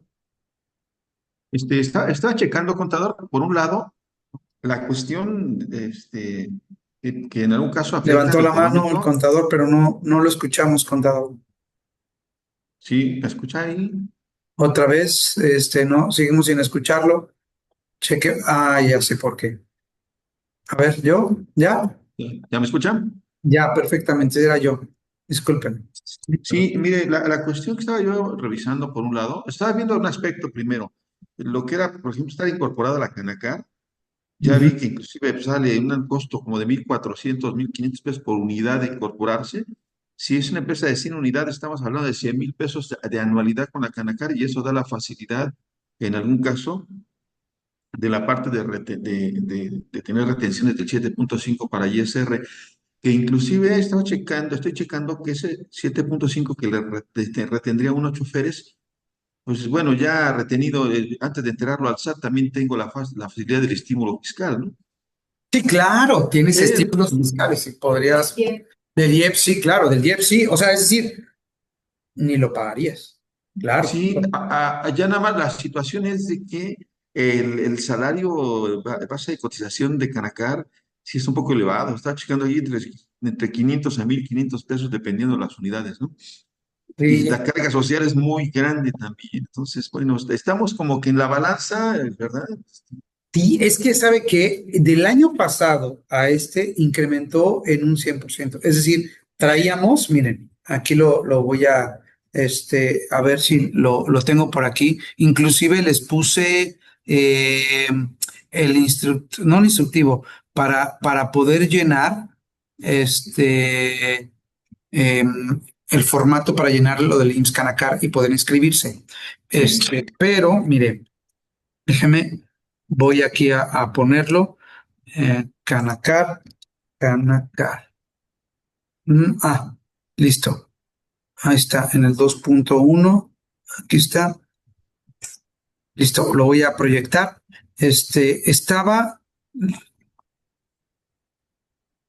Está. Listo. Ahí creo que ya lo ven. Ok, no, pues aquí está. Aquí está. Miren, el año pasado estaba este factor en 6 punto y fracción. Entre 2. No, entre 2.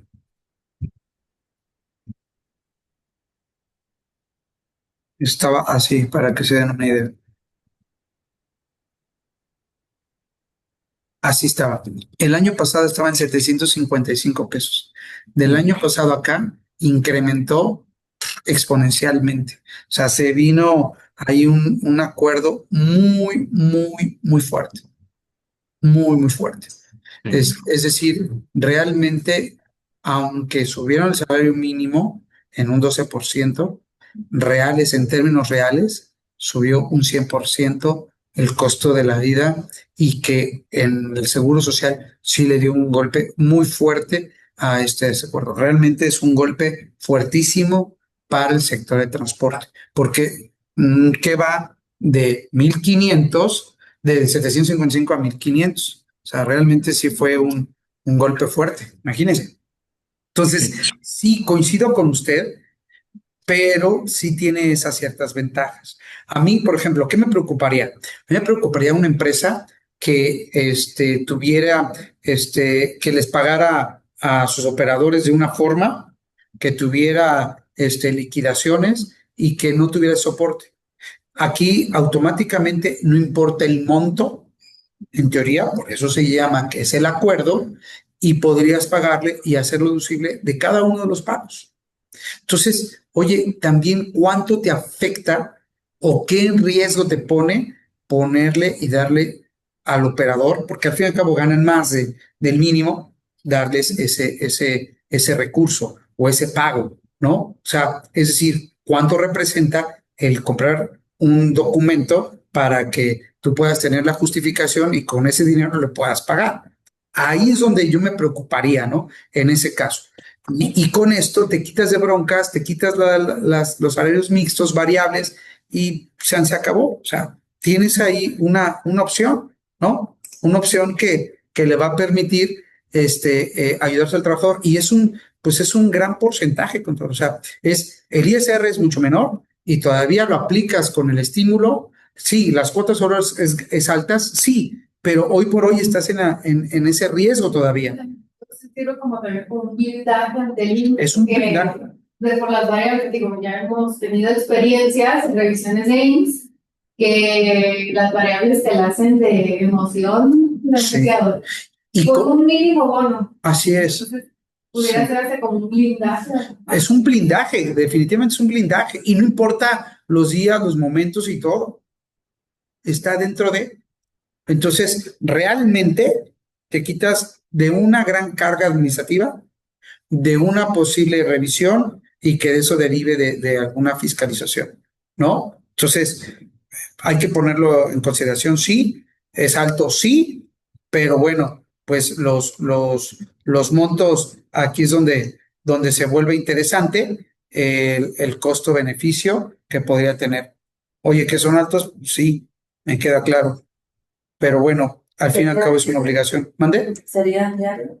Este es el diario, sí, este es el diario. Y claro, es alto, sí, sí es muy alto. Realmente está rozando lo que podría, o sea, es decir, hay que poner en la balanza que es más peligroso. ¿Cómo lo estoy pagando? ¿Cómo está ahí? porque si le estás pagando de acuerdo a ley, pues no tendría caso hacerlo sin este convenio. Y ahora, ¿qué ventajas tiene estar en una cámara? Por ejemplo, Canacar y Conatram y todos ellos. No sé si ya lo has visto, Gloria, pero en lo particular así a mí sí me ha pasado, es que para la operación sí les ayuda mucho en negociaciones, en liberaciones, en varios temas que tengan que ver de la operación. Quieras o no, una cámara tiene y ejerce presión a un ministerio público, a una policía, tienen esos contactos para poder liberar. Lamentablemente en México vivimos una situación donde un contacto te ayuda a liberar la unidad, a que esté en mejores condiciones. O sea, la verdad es que somos el punto central entre la policía y el asaltante, ¿no? Y al que le toca es el de en medio, el transportista, entre el operador y el cliente. Entonces, teniendo esos puntos, la verdad es que esos 700 pesos o 1,000 pesos que te cuesta cada unidad, aunque es una cantidad fuerte, valdría la pena analizarlo. Este sería con el convenio de El IMSS Canacar. ¿Sale? Muchas gracias por la pregunta, contador. No sé qué opine. Gracias. No, no, me queda muy claro. Me queda muy claro y la verdad es que, digo, solamente hablando por la parte de la carga social, pero en Ujú. realidad manejándolo con todos los aspectos administrativos y la carga social y el efecto fiscal, sería muy fácil que de la liquidación, pues yo al trabajador le descuente su ISR que le corresponda, lo obtengo, si estoy incorporado a la Canacar, aparte de, como usted dice, el apoyo que tengo yo de una cámara tan fuerte, pues bueno, tengo esa facilidad de tenerlo con un salario para no meter salarios variables ni nada de eso. Y bueno, pues creo que estaremos cumpliendo y sería cero riesgo, ¿no? Ante la autoridad. Ahorita, pues las empresas que no lo manejan así como tal, pues están vulnerables. Entonces, Están vulnerables. Están vulnerables a un capital constitutivo y todo. Entonces, sí, sí, sí vale la pena. Sí vale la pena. ¿No? muchas gracias. No, gracias a usted. ¿Alguien más por ahí? Yolanda, Segupa, creo que no se conectaron los de Villahermosa. Creo que no. Pero bueno, ya está. Pues bueno, creo que está interesante. ¿Alguien va a comentar? Ah, No, sí es necesario como leer más la información para procesar mejor, y ahí es donde van a salir todas las dudas, pero por lo pronto lo que he explicado, súper bien, muchas gracias. bueno, pues ya está. Damos por concluido y mañana nos volvemos a conectar a las 9 de la mañana y que estén muy bien. Muchas gracias y estamos en comunicación. Bye. Gracias. Gracias Gracias. por el material, contador. Gracias. Cuídense. Que estén bien. Bye.